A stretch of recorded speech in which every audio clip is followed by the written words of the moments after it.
పుస్తక భాండాగారి మొత్తాన్ని మన విశ్వవిద్యాలయ లైబ్రరీలో ఉంచడానికి అనువుగా వాటిని మనం డొనేట్ చేయడమే కాకుండా ప్రత్యేకంగా నాన్నగారి పేరుతోటి మన విశ్వవిద్యాలయంలో లైబ్రరీ అనేది మనందరూ తెలిసినటువంటి విషయం. ఆయన జయంతిని పురస్కరించుకొని మన విశ్వవిద్యాలయం ఈరోజు 30వ నార్ల గారి స్మారకోపన్యాస కార్యక్రమం నిర్వహిస్తున్నటువంటి సందర్భంలో ఈనాటి ఈ కార్యక్రమానికి ఇచ్చేసినటువంటి అతిథులు అదేవిధంగా మన అధ్యాపక బృందానికి ప్రత్యేకంగా ఆహ్వానం పలుకుతూ ఈనాటి కార్యక్రమానికి అధ్యక్షత వహించాల్సిందిగా మన విశ్వవిద్యాలయ గౌరవ వైస్ ఛాన్సలర్ గారైనటువంటి ప్రొఫెసర్ గంటా చక్రవర్తి గారిని సాధారణంగా మనందరి తరఫున వేదికపైకి ఆహ్వానిస్తాము. అదేవిధంగా దీనికి ముఖ్య అతిథి స్మారకోపన్యాసం చేయబోతున్నటువంటి మనందరికీ సుపరిచితురాలైనటువంటి ప్రొఫెసర్ గురునాథ్ గారిని సాధారణంగా వేదికపైకి ఆహ్వానిస్తాము. అదేవిధంగా మన విశ్వవిద్యాలయ రిజిస్ట్రార్ డాక్టర్ ఎల్వి కమిటీ గారు గౌరవంగా వేదిక నాయకులను ఆహ్వానిస్తాము. మన విశ్వవిద్యాలయ లైబ్రరీ ఇన్ఛార్జ్ అదేవిధంగా విశ్వవిద్యాలయంలో 4వ లైబ్రరీ కూడా నిర్వహిస్తున్నటువంటి ప్రొఫెసర్ రజనీ గారిని ఈనాటి మన అతిథిని పుష్పముద్రతో సాధారణంగా ఆహ్వానించాల్సిందిగా తెలుస్తుంది.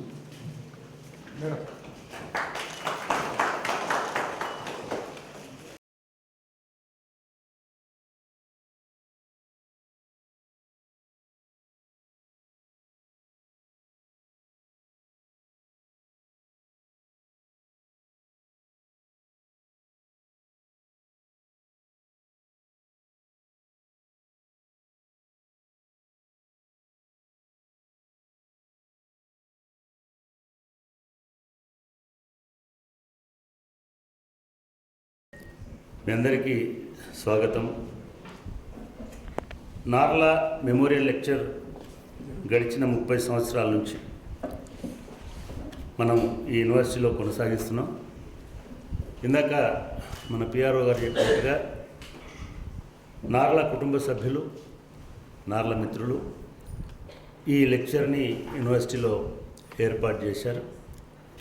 అంతేకాకుండా నార్ల పర్సనల్ కలెక్షన్ దాదాపు ఒక 20,000 పుస్తకాలు, దాదాపుగా ఒక వ్యక్తి కలెక్ట్ చేసినటువంటి 20,000 పుస్తకాలు ఆ కాలంలో ఎర్లీ 90స్లో ఈ యూనివర్సిటీకి వాళ్ళు డొనేట్ చేయడం జరిగింది. ఆ కుటుంబ సభ్యుల నార్ల పేరుని చిరస్థాయిగా ఉంచాలనే అటువంటి సంకల్పం పూర్తిగా నెరవేరిందని నేను అనుకుంటున్నాను. ఎందుకంటే నాకు తెలిసి 30 సంవత్సరాలు నాన్ స్టాప్గా ప్రతి సంవత్సరం లెక్చర్లు నిర్వహించడం అనేటువంటిది సాధారణంగా అరుదుగా ఉంటుంది. విశ్వవిద్యాలయాల్లో ఉండేటువంటి మార్పుల వల్ల కావచ్చు, లేదా కుటుంబ సభ్యుల సహకారం లేకపోవడం వల్ల కావచ్చు, మొత్తంగా చాలా లెక్చర్స్ మధ్యలో ఆగిపోతుంటాయి. మృణాలి గారు ఇందాక వచ్చినప్పుడు ఇంతమంది ఇన్ని వైవిధ్యమైనటువంటి 30 సంవత్సరాల నుంచి లెక్చర్స్ ఇస్తున్నారు అని ఆశ్చర్యపోయాను. నేను కూడా ఈ 30 సంవత్సరాల్లో ఎవరెవరు ఏం లెక్చర్స్ ఇచ్చారు, ఎవరెవరు వచ్చారు అని చూసినప్పుడు నార్లను ఒక జర్నలిస్ట్గా మాత్రమే పరిగణించారు చాలామంది. కానీ ఆయన ఒక తాత్వికుడని నేను అనుకుంటాను. ఆయన ఒక తత్వవేత్తకు ఉండాల్సినటువంటి లక్షణాలు, నీ భౌతిక సామాజిక అంశాలను వదులుకొని ఒక సరి అయినటువంటి మార్గంలో, లేకపోతే తను ఎన్నుకున్నటువంటి మార్గంలో సత్యాన్ని అన్వేషణ చేసినటువంటి వ్యక్తి నార్ల వెంకటేశ్వరరావు. కాకపోతే ఏమైందంటే సమాజంలో అందరికీ నార్ల వెంకటేశ్వరరావు అంటే జర్నలిస్టు అనేటువంటి ఒక ధోరణి అలవాటైంది. నార్ల ఒక గొప్ప భౌతికవాది. అదేవిధంగా మనము ఆయనని దేవుడు ఇట్లాంటి విషయాల జోలికి పోని లౌకికవాది, దానికంటే ముఖ్యంగా హేతువాది. ఈ హేతువాదం అనేటువంటిది ఆయనని ఒక ఋషిలాగా నిలబెట్టి, ఆయన కేవలం జర్నలిస్ట్గా సంపాదకుడుగా మాత్రమే కాకుండా నిజానికి రచయితగా చేసినటువంటి కాంట్రిబ్యూషను, ట్రాన్స్లేటర్గా చేసినటువంటి కాంట్రిబ్యూషన్, అనేక రష్యన్ కథలని లేదా మిగతా సాహిత్యాన్ని తెలుగు భాషలోకి అందించినటువంటి కాంట్రిబ్యూషన్, అదే కాకుండా ప్రజలకి ఒక శాస్త్రీయమైనటువంటి ఆలోచన కోసం చేసినటువంటి ప్రయత్నం, హేతువాదిగా లేదా మిగతా పురాణ ఇతిహాసాలు వీటిపైన విశ్లేషణ చేసినటువంటి వ్యక్తిగా ఆయన ఈ సమాజానికి చేసినటువంటి ఒక జ్ఞానం పట్ల చేసినటువంటి కాంట్రిబ్యూషన్, జ్ఞానానికి చేసినటువంటి కాంట్రిబ్యూషన్ చాలా గొప్పది. ఇవన్నీ పరిగణలోకి తీసుకున్నప్పుడు నాకు గుర్తుండి మొదటి లెక్చరో రెండో లెక్చరో రమాదేవి గారు మొదటి లెక్చర్ ఇచ్చారు. ఈ 30 సంవత్సరాలలో పెద్దగా మహిళలు కనబడలేదు. సరే, మేమేమనుకున్నామంటే నార్ల వెంకటేశ్వరరావు గారి గురించి మహిళలు కూడా, నిజానికి మహిళలు మాట్లాడాల్సిన అంశాలు చాలా ఉన్నాయి నార్ల సాహిత్యంలో కానీ, ఆయన వాదంలో కానీ, ఆయన ఆలోచనలో, సిద్ధాంతంలో కానీ. సో ఇటువంటి సందర్భంలో ఎవరు అనుకున్నప్పుడు మృణాలిని గారు మాకు కనబడ్డారు. మా ఆహ్వానాన్ని మన్నించి ఇవాళ ఈ కార్యక్రమానికి వచ్చి ఈ లెక్చర్ ఇవ్వడానికి అంగీకరించినందుకు మీకు నేను మనస్ఫూర్తిగా కృతజ్ఞతలు, ధన్యవాదాలు తెలియజేస్తాను. రెండవది, మృణాలిని గారికి ఉన్నటువంటి విశిష్టత బహుశా రజనీ గారు చెప్తారు మృణాలిని గారు ఎవరు ఏమిటి అన్నట్టు. సరే, నాకు సంబంధించినంత వరకు మా దగ్గర చాలామందికి సంబంధించినంత వరకు అట్లా పరిచయం చేయడం భావ్యం కాకపోవచ్చు. కానీ మృణాలిని గారు మన బాలగోపాల్ గారి చెల్లెలు. అట్లా మాకు ఫస్ట్ మృణాలిని గారు తెలుసు. రెండవది, మేము 90 కంటే ముందు 89, 88 కాలంలో మేమిద్దరం కలిసి పనిచేసాం. ఈ మధ్య మీరు అనుకోకండి, ప్రతి ఒక్కరు వాళ్ళ ఫ్రెండ్స్ని తీసుకొస్తున్నారు. వాడబోయి శ్రీధర్ గారు వచ్చారు, మన ఇవాళ మృణాలిని గారు వచ్చారు. అంటే మేము ఎదిగి వచ్చినటువంటి క్రమంలో మా సహచరులు ఎంత గొప్ప వాళ్ళు చెప్పడం కోసం చెప్తున్నాను. మృణాలిని గారు అప్పుడు మాతో పాటు ఉదయంలో సబ్ ఎడిటర్గా ఉండేవారు. తర్వాత చాలా ఇన్ఛార్జిగా, చాలా కీలకమైనటువంటి జర్నలిజంలో, ఆమె జర్నలిజంలోనే కనుక కంటిన్యూ అయ్యింది. నేను ఉదయం వదిలేసి వచ్చిన తర్వాత ఆమె కూడా ఉదయం వదిలేసినారు. నేను కాకతీయ యూనివర్సిటీలో చేరాను, ఆమె తెలుగు యూనివర్సిటీలో చేరారు. శ్రీధర్ కూడా ఉదయం వదిలేశాడు, ఆయన నెలసార్లో చేరాడు. మృణాలిని గారు అప్పుడు కూడా ఒక మాస్టర్ లాగానే ఉండేవారు. జర్నలిజం డెస్క్లో కూడా ఒక మాస్టర్ లాగానే ఉండేవారు. అందరినీ దబాయించుకుంటూ, లేకపోతే ఇంకోటి పురమాయించుకుంటూ, వాళ్ళకు చాలా విషయాలు నేర్పుతూ చాలా గొప్ప కాంట్రిబ్యూషన్ జర్నలిజం చేశారు. కాబట్టి ఈ సందర్భంగా మృణాలిని గారు అయితే సముచితంగా ఉంటుందనే ఉద్దేశంతో మనం ఇక్కడికి వారిని ఆహ్వానించాం. సరే, అందరిలాగా రొటీన్గా ఏదో ఒక సామాజిక అంశం తీసుకొని నార్ల గురించి ఒక వాక్యం చెప్పేసి, జనరల్గా లెక్చర్స్లో ఏం చేస్తున్నారంటే అది ఆయన సిద్ధాంతాలు, భావాలు, ఆయన ఆలోచనలు, ఆయన కృషికి సరిపోతుందా అనేది కూడా ఆలోచించకుండా చాలామంది లెక్చర్స్ ఇచ్చేటప్పుడు మొదటి పారాగ్రాఫ్లో నారా గొప్పవాడు, నార్ల చాలా సేవ చేశాడు ఇదంతా చెప్పేసి వీళ్ళు వాళ్ళ ఏమంటారండి సోత్కర్షలోకి వెళ్ళిపోతుంటారు, సొంత విషయాలకి. అది నార్ల అభిప్రాయాలకో లేకపోతే ఆలోచనలకో సరితూగుతుందా లేదా కూడా ఆలోచించారు. సరే, రెండవది, నార్ల ఒకటే మూసలో నేను ఇందాక చెప్పినట్టుగా జర్నలిస్ట్గా నార్ల గురించి నేను అనుకోవడం ఒక 25 లెక్చర్స్ ఇప్పటివరకు వచ్చినటువంటి వాటిల్లో ఉన్నాయి. నేను రజనీ గారికి, వేణుకు కోరేది ఏమిటంటే 30 అనేది ఒక గుడ్ అమౌంట్ ఆఫ్ ఇది వాల్యూమ్. ఈ 30 లెక్చర్స్ కనుక మీ దగ్గర ఉంటే వాటిని నెల రోజుల్లో మీరు కంపోజ్ చేసి నాకు ఇవ్వండి. వచ్చే నెలలో ఆ పుస్తకాన్ని మనం ఆవిష్కరించుకుందాం. అన్నింటినీ సంకలనపరిచి అన్ని లెక్చర్స్, మృణాలిని గారి లెక్చర్తో సహా ఈ 30 అంటే కనీసము ఒక 400 పేజీలు అవుతాయి. 10 పేజీలు 15 పేజీలు వేసుకున్నా కూడా 400 పేజీలు అవుతాయి. దాన్ని ఒక సమగ్ర సంకలనం లాగా తీసుకొస్తే ఈ 30 మంది ఆలోచనలు ఒక దగ్గరికి వస్తాయి. సరే, రెండోది నేను ఇందాక చెప్పాలనుకున్నది ఏమంటే, నాకు చాలా ఆనందం కలిగించినటువంటి విషయం ఏమిటంటే, రొటీన్గా కాకుండా నార్ల సాహిత్య రచనలు, విశ్లేషణ. నార్ల ఒక కథకుడో, ఒక ట్రాన్స్లేటరో, ఒక కవో, లేదా ఒక అంతవరకే కాదు.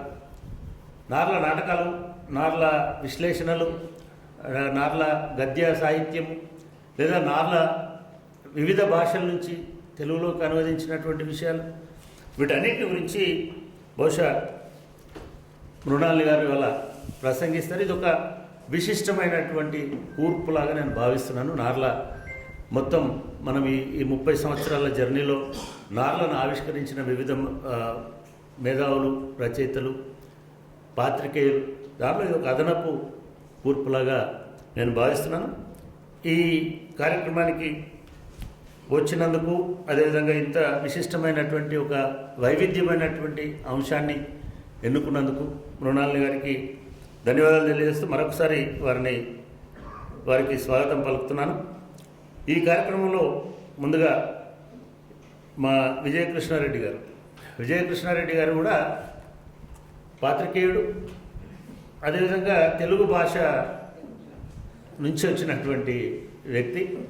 వారిని నార్ల గురించి, ఈ కార్యక్రమం గురించి 2 మాటలు మాట్లాడవలసిందే కోరుతున్నాను.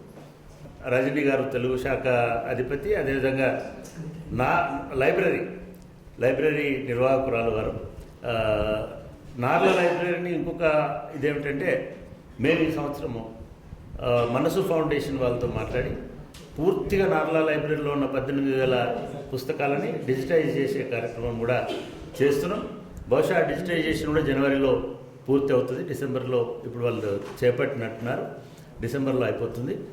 ఆలోపు వెను ఆ పుస్తకం కూడా మనం రెడీ చేసి రెండింటికి సంబంధించి మనం జనవరిలో మరొక కార్యక్రమం చేసి దాన్ని కూడా ఆవిష్కరించుకునేటువంటి ప్రయత్నం చేద్దాం. ఇప్పుడు రజనీ వేదిక మీదకి వచ్చి మృణాలిని గారిని పరిచయం చేయాల్సిందే కోరుతున్నాను. గౌరవనీయులు వైస్ ఛాన్సలర్ ఘంటా చక్రపాణి గారికి, ముఖ్య అతిథి మృణాలిని గారికి, ఎల్వికే రెడ్డి గారి రిజిస్ట్రార్ ఎల్వికే రెడ్డి గారికి అందరికీ స్వాగతం. నిజానికి మేడం గురించి చెప్పడం అంటే యాక్చువల్లీ మా తెలుగు శాఖతో కూడా మేడంకి నాకు చాలా అనుబంధం ఉంది. తెలుగు శాఖలో ఆమె 2-3 పుస్తకాలకి మేడం ఎడిటర్గా ఉన్నారు, రచయితగా కూడా ఉన్నారు. ఎడిటర్గా మేడంతో నేను కలిసి పనిచేస్తున్నప్పుడు చాలా విషయాలు నేర్చుకున్నాను మేడం దగ్గర. అది ముందుగా మేడంకి చెప్పాలి. మేడం చాలా టైము, పంక్చువాలిటీ, సబ్జెక్ట్ విషయంలో కూడా చాలా నిశ్చితంగా పరిశీలిస్తారు. అది మేడం దగ్గర ఉన్నటువంటి చాలా మంచి క్వాలిటీ. అంటే బయోడేటా చదవడం కాకుండా మేడం గురించి చెప్పాలనిపించి నేను చెప్పినటువంటి మాట. ఇక బహుముఖీన వ్యక్తిత్వం అనేదానికి మేడము సంగీతం మీద, సాహిత్యం మీద, జర్నలిజం మీద, అన్ని అంశాల మీద అభినివేశం ఉన్నటువంటి వాళ్ళు. తన బాల్యం 19 ఏళ్ల నుంచి తాను వృత్తి జీవితం కొనసాగిస్తుంది. అంటే 19 ఏళ్ల నుంచి ఒక లాయర్ దగ్గర స్టెనోగ్రాఫర్గా ప్రారంభమైనటువంటి తన జీవితం ఇప్పుడు తులనాత్మక అధ్యయన కేంద్రంలో ప్రొఫెసర్గా రిటైర్ అయ్యి ఆ తర్వాత కూడా సిలికానాంధ్ర అమెరికా విశ్వవిద్యాలయంలో ఇప్పుడు తెలుగు శాఖకి అధిపతిగా పనిచేస్తున్నారు. అంటే బహుముఖీన వ్యక్తిత్వం కలిగినటువంటి మేడము రాళ్లపల్లి అనంతకృష్ణ శర్మ గారి మనవరాలు. అంటే ఎందుకు ఈ మాట చెప్తూ ఉన్నానంటే, మేడం వ్యక్తిత్వంతో పాటుగా మేడం వ్యక్తిత్వం వికసించడానికి కారణమైనటువంటి అన్ని కారణాలలో రాళ్లపల్లి అనంతకృష్ణ శర్మ గారు తాతగా ఎట్లాంటి ప్రభావం వేశారో, అదేవిధంగా ఇప్పుడే వీసీ గారు చెప్పినట్టు బాలగోపాల్ గారి గురించి చెప్తే, బాలగోపాల్ గారు తనని పుస్తకాలు చదవమని, ఇంగ్లీష్ పుస్తకం చదవమని, వార్ అండ్ పీస్ చదవమని, నువ్వు ఒక 4 రోజుల్లో చదవాలి, చదివి నాకు దీని గురించి చెప్పాలి అన్నారట. అంటే అట్లా ఒక ఇంగ్లీష్ లిటరేచర్ మీద కూడా ఆసక్తి పెంచుకొని, తర్వాత ఇంగ్లీష్ మీద చాలా అభిమానాన్ని పెంచుకొని తులనాత్మక అధ్యయన కేంద్రానికే తాను ప్రొఫెసర్ అయ్యారు. నిజానికి రఫీ పాటల మీద ఆ అభిమానంతో రాసినటువంటి పుస్తకం చాలా ప్రాచుర్యం పొందింది. ఇక మనందరికీ తెలిసినటువంటి మాల్గుడి కథలు ఇంగ్లీష్లోకి ఆర్కే నారాయణ గారి ఇంగ్లీషు అని రాస్తే, ఆ మాల్గుడి కథలు కాళీపట్నం రామారావు గారు కూడా మెచ్చుకొని చాలా బాగా రాసావమ్మా అని మా సార్ కూడా, కాళీపట్నం రామారావు గారు కూడా మెచ్చుకున్నారట. అంటే ఎన్నో రకరకాలైనటువంటి అభినవేశాల్ని తన వ్యక్తిత్వాన్ని పెంపొందించుకుంటూ చాలా కొత్త కృషి చేశారు.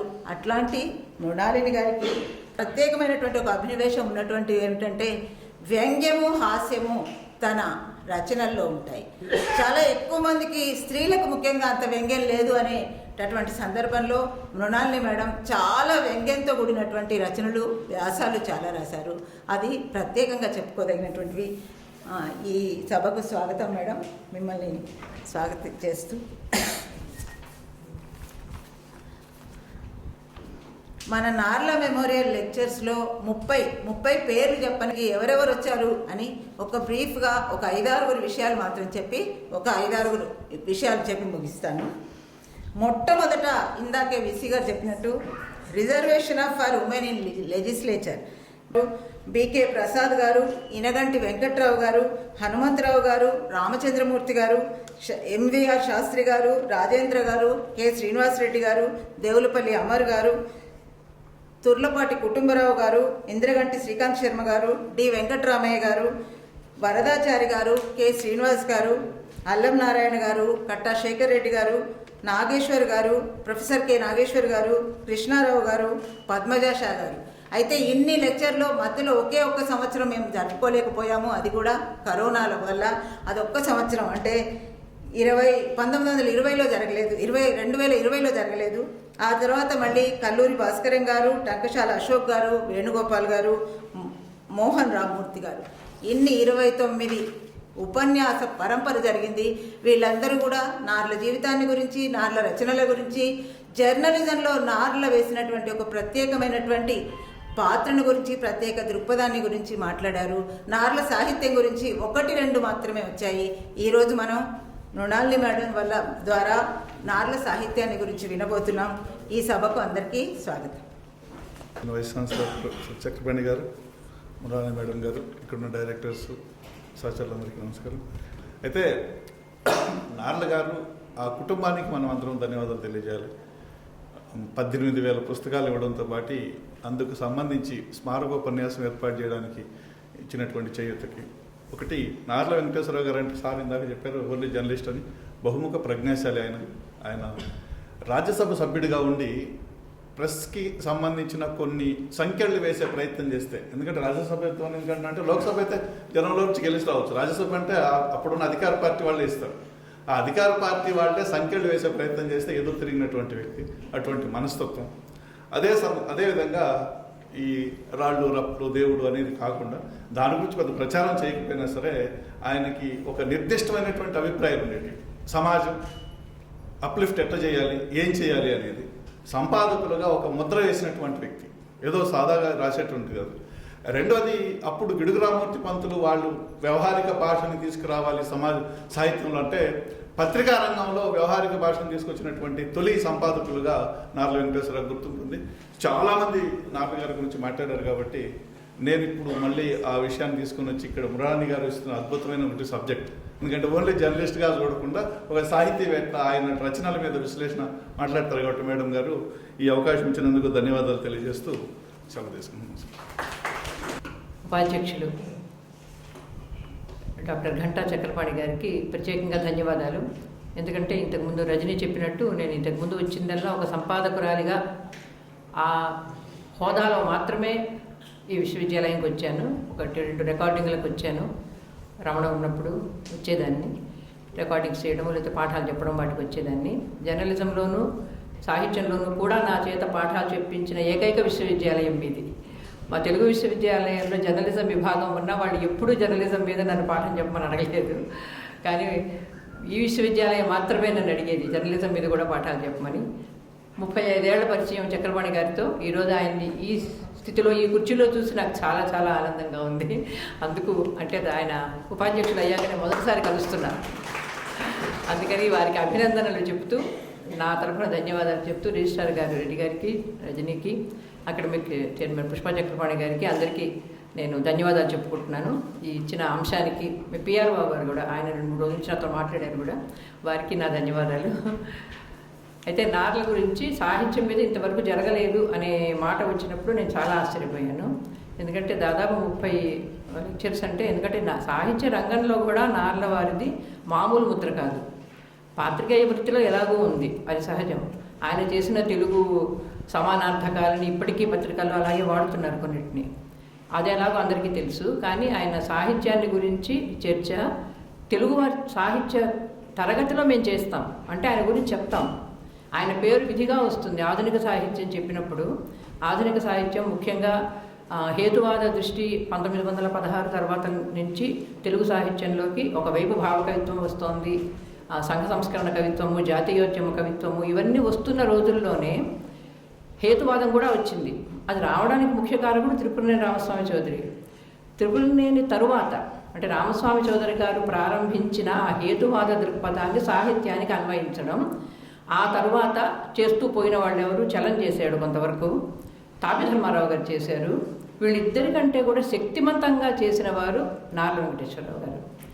కాబట్టి మేము ఆధునిక సాహిత్యం చెప్తున్నప్పుడు నార్ల గారి పేరు చెప్తామన్న విషయం చాలా తక్కువ మందికి తెలుసు అనుకుంటా. సాహిత్యంలో క్లాసులో కూడా చెప్తాం ఆయన పేరు మేము అనే విషయం చాలా తక్కువ మందికి తెలుసు. ఎందుకంటే సీత జోస్యం కానీ, జాబాలి కానీ, నరకంలో హరిశ్చంద్రుడు కానీ ఆయన నాటికలు, ఈ నాటికల ప్రస్తావన విధిగా చేస్తాను నేను ఆధునిక సాహిత్యం చెప్తున్నప్పుడు.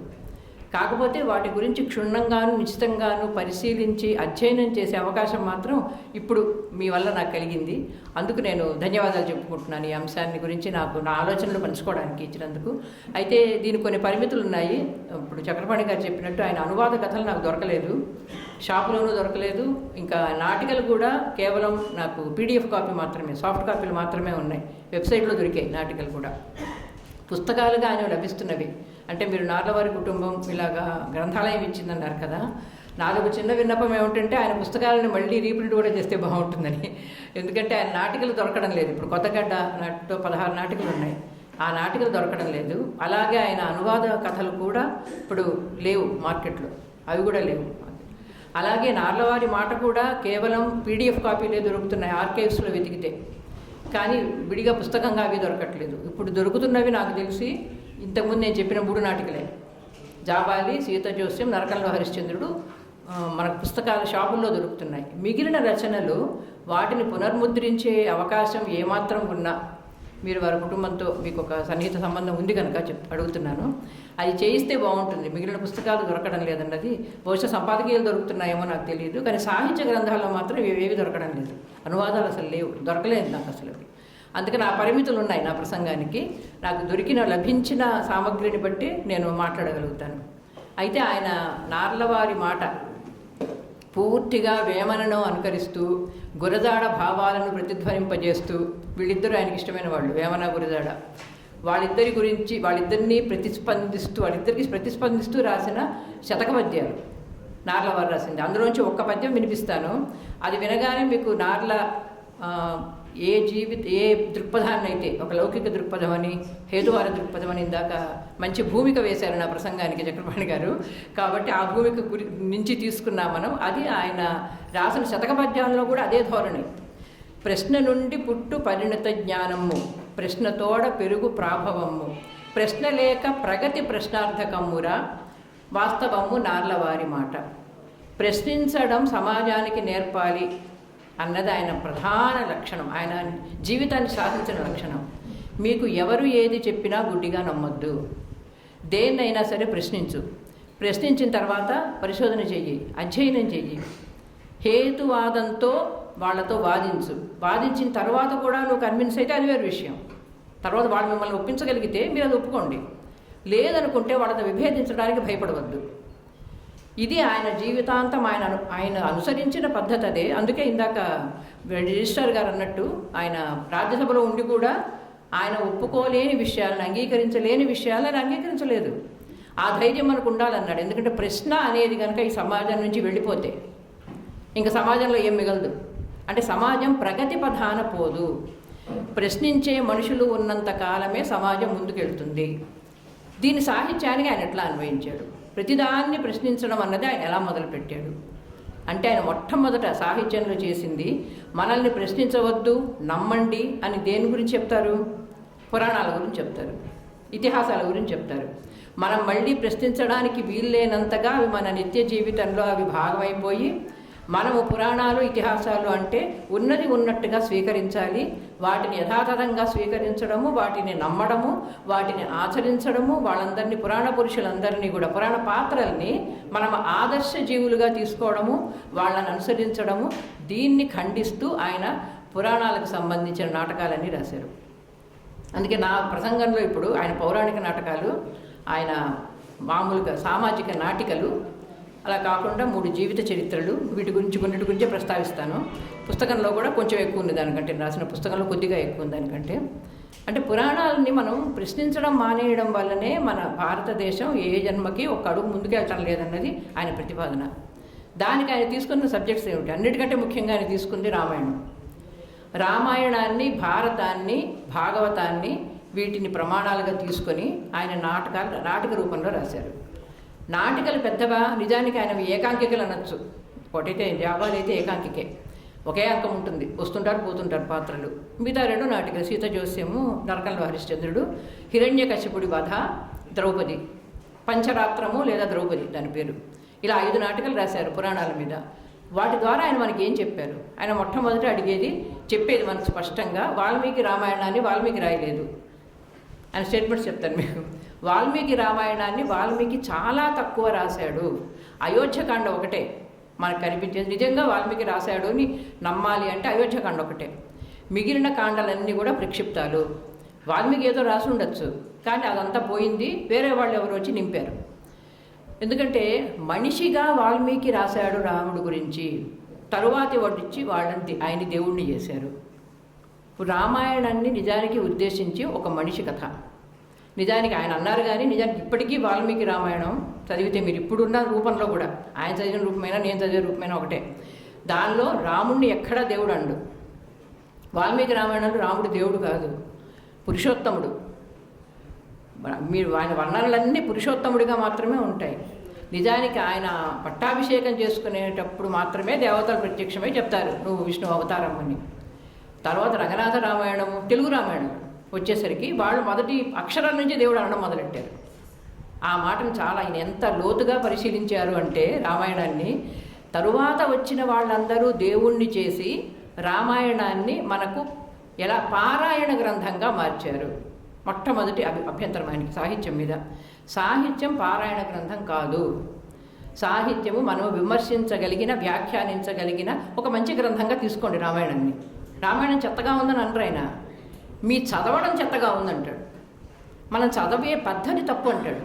పుస్తకం తప్పు కాదు, పుస్తకంలో చెప్పినవన్నీ కూడా మాట్లాడండి, ఆలోచించండి, రాయండి. ఆయన ఎన్ని ఉపపత్తులు చూపిస్తాడు అంటే, నార్ల గారు ఎందుకు మనం హేతువాది అంటామంటే, ఇప్పుడు ఏదైనా ఒకటి చెప్పారంటే లేదు నేను తర్కిస్తూ వితండవాదం చేయడం వేరు, నార్లగారి వాదం వేరు. నార్లగారు వితండవాదం చేయరు, నేను చెప్తున్నాను ఇదే కరెక్ట్ అనరు. ఎందుకు తను ఇలా చెప్తున్నాడో సకారణంగా సహేతుకంగా నిరూపిస్తారు. ఆ నిరూపించడానికి ఎంత అధ్యయనం కావాలి? ఆయన ఎన్ని పుస్తకాలు చదివితే ఈ నిర్ణయానికి వస్తారు?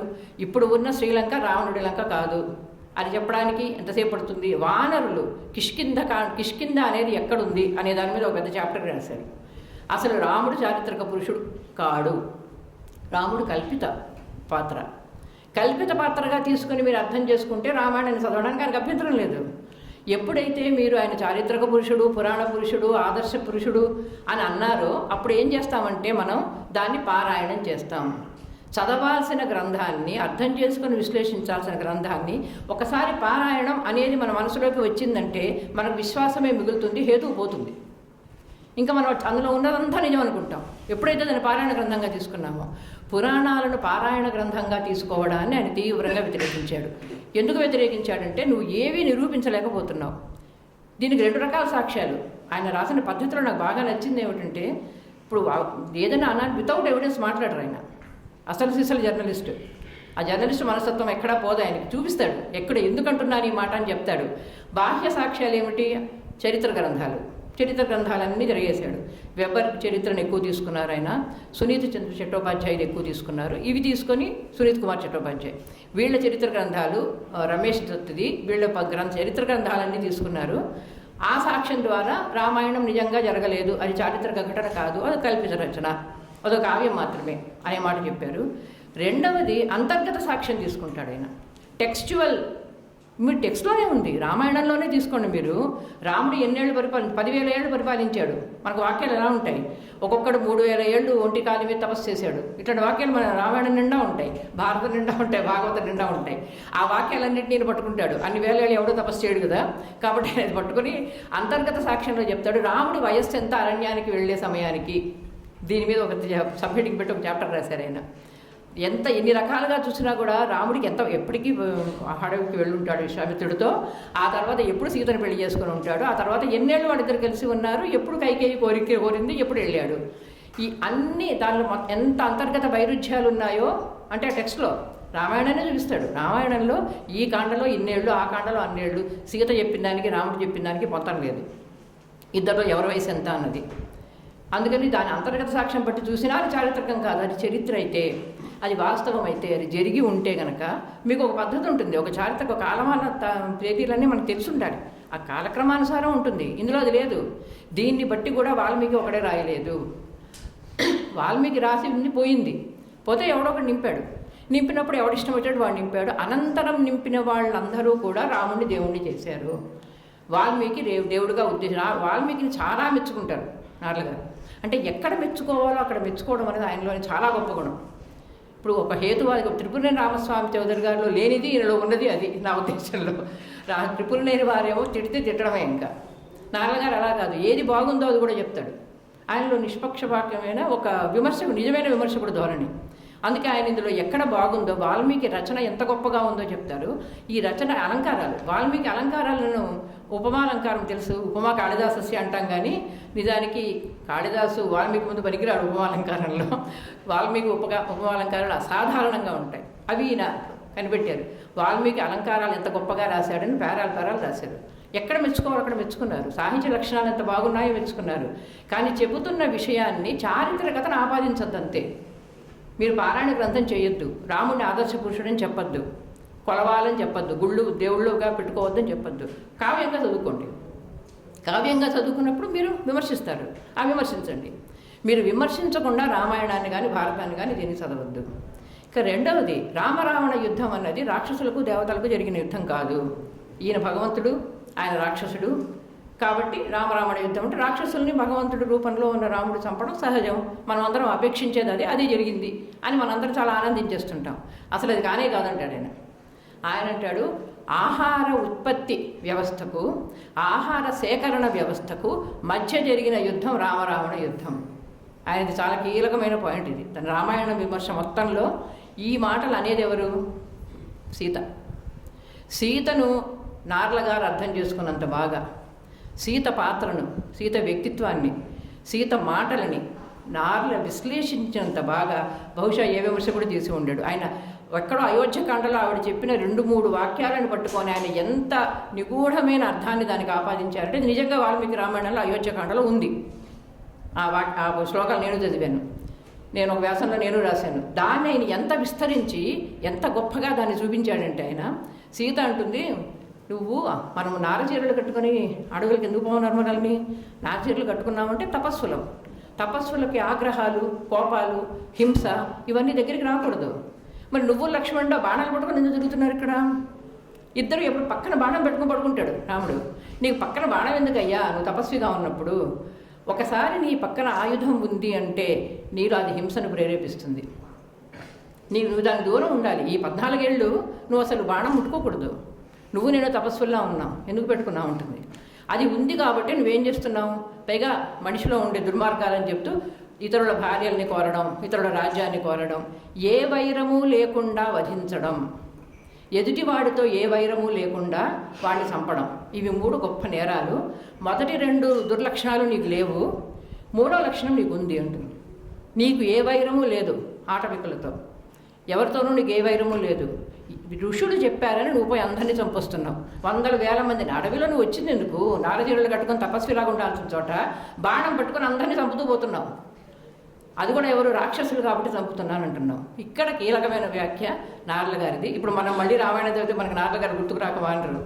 ఎందుకంటే ఆయన అక్కడ అంటాడు వాళ్ళని, అంటే if you want to kill A dog call it bad dog, అంతే కదా. మనకు సామెత ఉంది కదా, ఒక కుక్కని చంపాలనుకున్నప్పుడు అది పిచ్చిదని అని చెప్పి ప్రకటించి చంపచ్చు. అదే చేస్తున్నాం మన రాక్షసులకి అంటాడు. రాక్షసులు కాదు వాళ్ళు, ఆటవిక జాతి వారు. ఆటవిక జాతి వారు అక్కడ అడవిలో ఉండే ఆహారాన్నే వాళ్ళు కందమూల ఫలాల్ని తీసుకొని తింటూ వాళ్ళ జీవితాలను గడుపుకుంటున్నారు. కానీ ఇక్కడ ఋషులు ఏం చేస్తున్నారు? మాకు ఆ భూమి కావాలి, దానికోసం యజ్ఞాలు చేస్తాం. అక్కడ యజ్ఞాలు చేసి ఆ యజ్ఞం చేసినంత మేరకు ఆ భూమిని మేము తీసుకుంటాం, మేము వ్యవసాయం చేసుకొని మేము ఆహారోత్పత్తి చేసుకుంటాం. ఈ ఆహారోత్పత్తి మేము చేసుకోవడానికి నువ్వు సహకరించాలి. ఎందుకంటే రాక్షసులు ఆటవిక జాతి వాళ్ళు మేము చంపలేం కదా, కాబట్టి నువ్వు చంపిపెట్టు. మొత్తం విశ్వామిత్రుడు రామలక్ష్మణులను అడవికి తీసుకెళ్లిన కారణం దగ్గర నుంచి చిట్ట చివర రావణాసురుడిని చంపే వరకు ఆయన ఇదే వాదన చేస్తారు. ఆటవిక జాతి వాళ్ళు సహజంగా ఉన్న ఆవాసం అడవి. ఈరోజు మనం మాట్లాడుతున్నాం అది గిరిజనుల గురించి. ఇప్పుడు మనం మాట్లాడుతున్నామా? అది నార్ల గారు ఎప్పుడో రాశారు. ఆయన అంటాడు ఆటవిక జాతి వాళ్ళకి సహజమైన స్థలం అది, వాళ్ళ ప్రదేశం. వాళ్ళ ప్రదేశంలోకి నువ్వు వెళ్ళి అక్కడ నువ్వు భూమిని వ్యవసాయం చేసుకుంటానని చెప్పి వాళ్ళను తరమగొట్టాలంటే ఏం చేయాలి? వాళ్ళని రాక్షసులు అనాలి. వాళ్ళ అసురులు, వాళ్ళు మాకు విఘ్నం కలిగిస్తున్నారు, మేము పుణ్యకార్యం చేస్తున్నాం. ఎందుకంటే అక్కడికి వెళ్ళి యాగం చేస్తాడు ముందు ఋషి. యాగం చేస్తే పుణ్యకార్యం కదా, ఈ పుణ్యకార్యానికి వాళ్ళు అడ్డుపడుతున్నారు. వాళ్ళ సరంలో వెళ్ళి నువ్వు యాగం బలవంతంగా చేయడం ఒక తప్పు అయితే, వాళ్ళు అక్కడ నీకు విఘ్నం కలిగిస్తున్నారనే హక్కు నీకు ఎక్కడుంది? అది వాళ్ళదే ప్లేస్ అసలు. ఇప్పుడు వాళ్ళను అలా అని ఉంటే ఊరుకుంటే సాగుదుగా, వాళ్ళు రాక్షసులు కాబట్టి వాళ్ళని చంపు అని రాముడికి చెప్తాం. ఈ రాముడికి ఏం తెలుసు? ఋషులు ఏం చెప్తే అది వింటాడు. మొత్తం రామాయణం అంతా ఆయన తిట్టిపోసేది ఋషులనే. వశిష్ఠుడు, విశ్వామిత్రుడు ఎంత భ్రష్టు పట్టారో నార్ల గారి రచనలో చూసి తీరాలది. ఋషులు అలా చెప్పగానే రాముడు అవునవును వీళ్ళంతా రాక్షసులు అనిపోయి వాళ్ళందరినీ చంపొస్తాడు. ఏం హక్కు ఉంది? వాళ్ళ ఆటవికులైతే నువ్వు రాక్షసులు ఎందుకు అంటున్నావు? దే ఆర్ మ్యాడ్ డాగ్స్ కాబట్టి, you have to kill them కాబట్టి. ఇది మన లాజిక్. ఇటువంటి లాజిక్తో మనకు ఎవరంటే పడదో, ఋషులు ఎవరైతే ప్రత్యర్థులో వాళ్ళందరినీ రాక్షసులను ముద్ర వేయడం, వాళ్ళందరినీ చంపడానికి రాముడిని వాడుకున్నారు. రాముడు అంత అవివేకంగా వెళ్ళి వాళ్ళందరినీ చంపొచ్చాడు. ఈ మాటలన్నీ ఎవరి చేత చెప్పిస్తాడు? సీత జ్యోతిష్యంలో అంటే సీత చేత చెప్పిస్తాడు. సీత అంటుంది అంటే ఈ నాటికలన్నిటికీ నార్లగారు చేసిన పని ఏమిటంటే మనల్ని సంసిద్ధులను చేయడానికి సుదీర్ఘమైన పీఠికలు రాశారు. నిజానికి నాటకం అంతా కలిపి 30 పేజీలు ఉంటే ఈయన పీఠిక 90 పేజీలు ఉంటుంది. సీత జ్యోతిష్యానికి అయితే 100 పేజీలు దాటింది పీఠిక. జాబాలికి ఒక 50 పేజీలు ఉంటుంది పీఠిక. మొదటి 3 నాటకాలకు పీఠికలు రాశాడు ఆయన. ఆ పీఠికల్లో ఆయన అవగాహన చేసుకుంది. ఆయన ముఖ్యంగా ఆయన అధ్యయనము, పరిశోధన అది మొత్తం పీఠికలో పెడతారు. నాకు బెర్నాడ్ షానే గుర్తొచ్చాడు ఆయన నాటకాలు చదివితే. బెర్నాడ్ షా నాటకాలు అక్కడెక్కడో కొంచెం ఉంటాయి. ఈయన పీఠికలు 150 పేజీలు పోతాయి. బెర్నాడ్ షా నాటకాలు ఏదైనా తీసి చూడండి, మ్యాన్ సూపర్ మ్యాన్ కానీ, పిగ్మేలియన్ కానీ ఏదైనా ఈయనవే ఉంటాయి. ఈయన 120 పేజీల పీఠికలు రాయడం బెర్నాడ్ షా అలవాటు. నార్లగారు అదే పద్ధతి, పీఠికలు పెద్దగా రాసేశారు. ఆ పీఠికలో ఆయన కొంచెం మనకి ఏం చెప్పబోతున్నాడో చెప్తాడు. తర్వాత నాటికలో దాన్ని నిరూపిస్తాడు. నాటికలో పాత్ర ద్వారా, ఒక సంభాషణల ద్వారా సీత అంటుంది వాళ్ళని చంపడానికి నీకేం హక్కు ఉంది? నువ్వు ఆ ఋషులు ఎందుకు అతను నమ్ముతావు? అంతకుముందు సీతను అడుగుతాడు, నువ్వు ఇంతవరకు బాగానే ఉండేదాన్ని, అడుగుకొచ్చాక నీకేమైందంటాడు రాముడు. అంటే నిజంగానే మన దీనిలో అంతఃపురంలో ఉన్నంతకాలం నేను నీలాగే ఆలోచించాను. కానీ అడవికి వచ్చి వాళ్ళని చూశాక, ఆ మనుషుల్ని చూశాక, వాళ్ళు తమ సహజమైన వాతావరణంలో హాయిగా శాంతిగా జీవిస్తుంటే మనం బయట నుంచి వచ్చి, మనమేమో క్షత్రియ జాతి వాళ్ళం, ఇక్కడికి వచ్చాం అడవికి, మంది కాదు ఈ ప్లేసు. వచ్చిన వాళ్ళ నోరు మూసుకొని ఉండక మనం మునులుగా ఉండడానికి వచ్చాం. అలా ఉండక మనం ఇక్కడికి వచ్చి మన పెత్తనం వాళ్ళ మీద చెలాయిస్తూ వాళ్ళ ఉనికికి మనము హాని కలిగిస్తున్నాం. అలాంటప్పుడు నేను వాళ్ళ పక్షం మాట్లాడక ఏం చేస్తాను? నువ్వు ఇవంతా ఎందుకు చేస్తున్నావు అంటే, నువ్వు విశ్వామిత్రుడు ఏం చెప్తే అది చేస్తావు, వశిష్ఠుడు ఏం చెప్తే అది చేస్తావు, అందుకని నువ్వు వాళ్ళ మాటలు విని నువ్వు ఇలా చేస్తున్నావు, ఋషుల మాటలు వినడం మానే అంటుంది సీత. సీత పాత్రను చాలా ఎలివేట్ చేసిన నాటకం సీత జ్యోతిష్యం. అందుకే చివరి రాముడు అంటాడు, నువ్వు అంత రాముడు అసలు కన్విన్సే కాడు, నువ్వు మాట్లాడుతున్నంతా చెత్త అనేస్తాడు. అనేసి నీ మాట వినాల్సిన అవసరం నాకు లేదంటాడు. నువ్వు అంతేలే, ఈ రోజున మీ నాన్నని వదిలేసి వచ్చావు, మీ అమ్మని వదిలేసి ఇక్కడికి వచ్చావు, రేపు పొద్దున నన్ను కూడా అడవిలో వదిలేసి ఎక్కడికో పోతూ ఉంటుంది. దాంతో అయిపోతుంది నాటకం. నిజంగానే అడవులుగా ఆవిడ పంపించి వదిలేశాడన్నది సీత జ్యోతిష్యం. అది నాటికగా ఆ పేరు పెట్టడానికి, నన్ను కూడా వదిలేసి నువ్వు పోతావు ఏదో ఒక రోజు ఇలాగే అని సీత అనంతం నాటిక ముగిస్తుంది. ఈ నాటిక పర్యంతం సీత పాత్రను ఎంత ఉన్నతంగా తీర్చిదిద్దుతాడంటే, ఈ రోజున మనం మాట్లాడుతున్నట్టుగా, ఈ రోజున సీత పాత్రను గురించి స్త్రీవాదులు రాస్తున్నట్టుగా ఆయన 78, 79లోనే, అంటే స్త్రీవాదం అనేది ఇంకా ఉద్యమంగా రాకముందే ఆయన దాని గురించి రాశారు. అట్లా సీత పాత్రని చాలా ఉన్నతంగా చూపించాలని అంటాడు. మీకు రామాయణంలో ఎవరికైనా దండం పెట్టాలనిపిస్తే సీతకు పెట్టండి, తర్వాత లక్ష్మణుడికి పెట్టండి, తర్వాత భరతుడికి పెట్టండి, రాముడికి మాత్రం పెట్టద్దు అంటాడు. ఆ ముగ్గురు స్తవనీయులు. స్తవనీయులు ఎవరయ్యంటే సీత, లక్ష్మణ, భరతుడు. వాళ్ళ ముగ్గురు స్తవనీయులు, వాళ్ళలో మంచి గుణాలు ఉన్నాయి. వాళ్ళు దండం పెట్టదగ్గ వాళ్ళు, కానీ రాముడు కాదు. రాముడు అందరి ఋషుల చేతిలో కీలుబొమ్మ అంటాడు రాముడిని.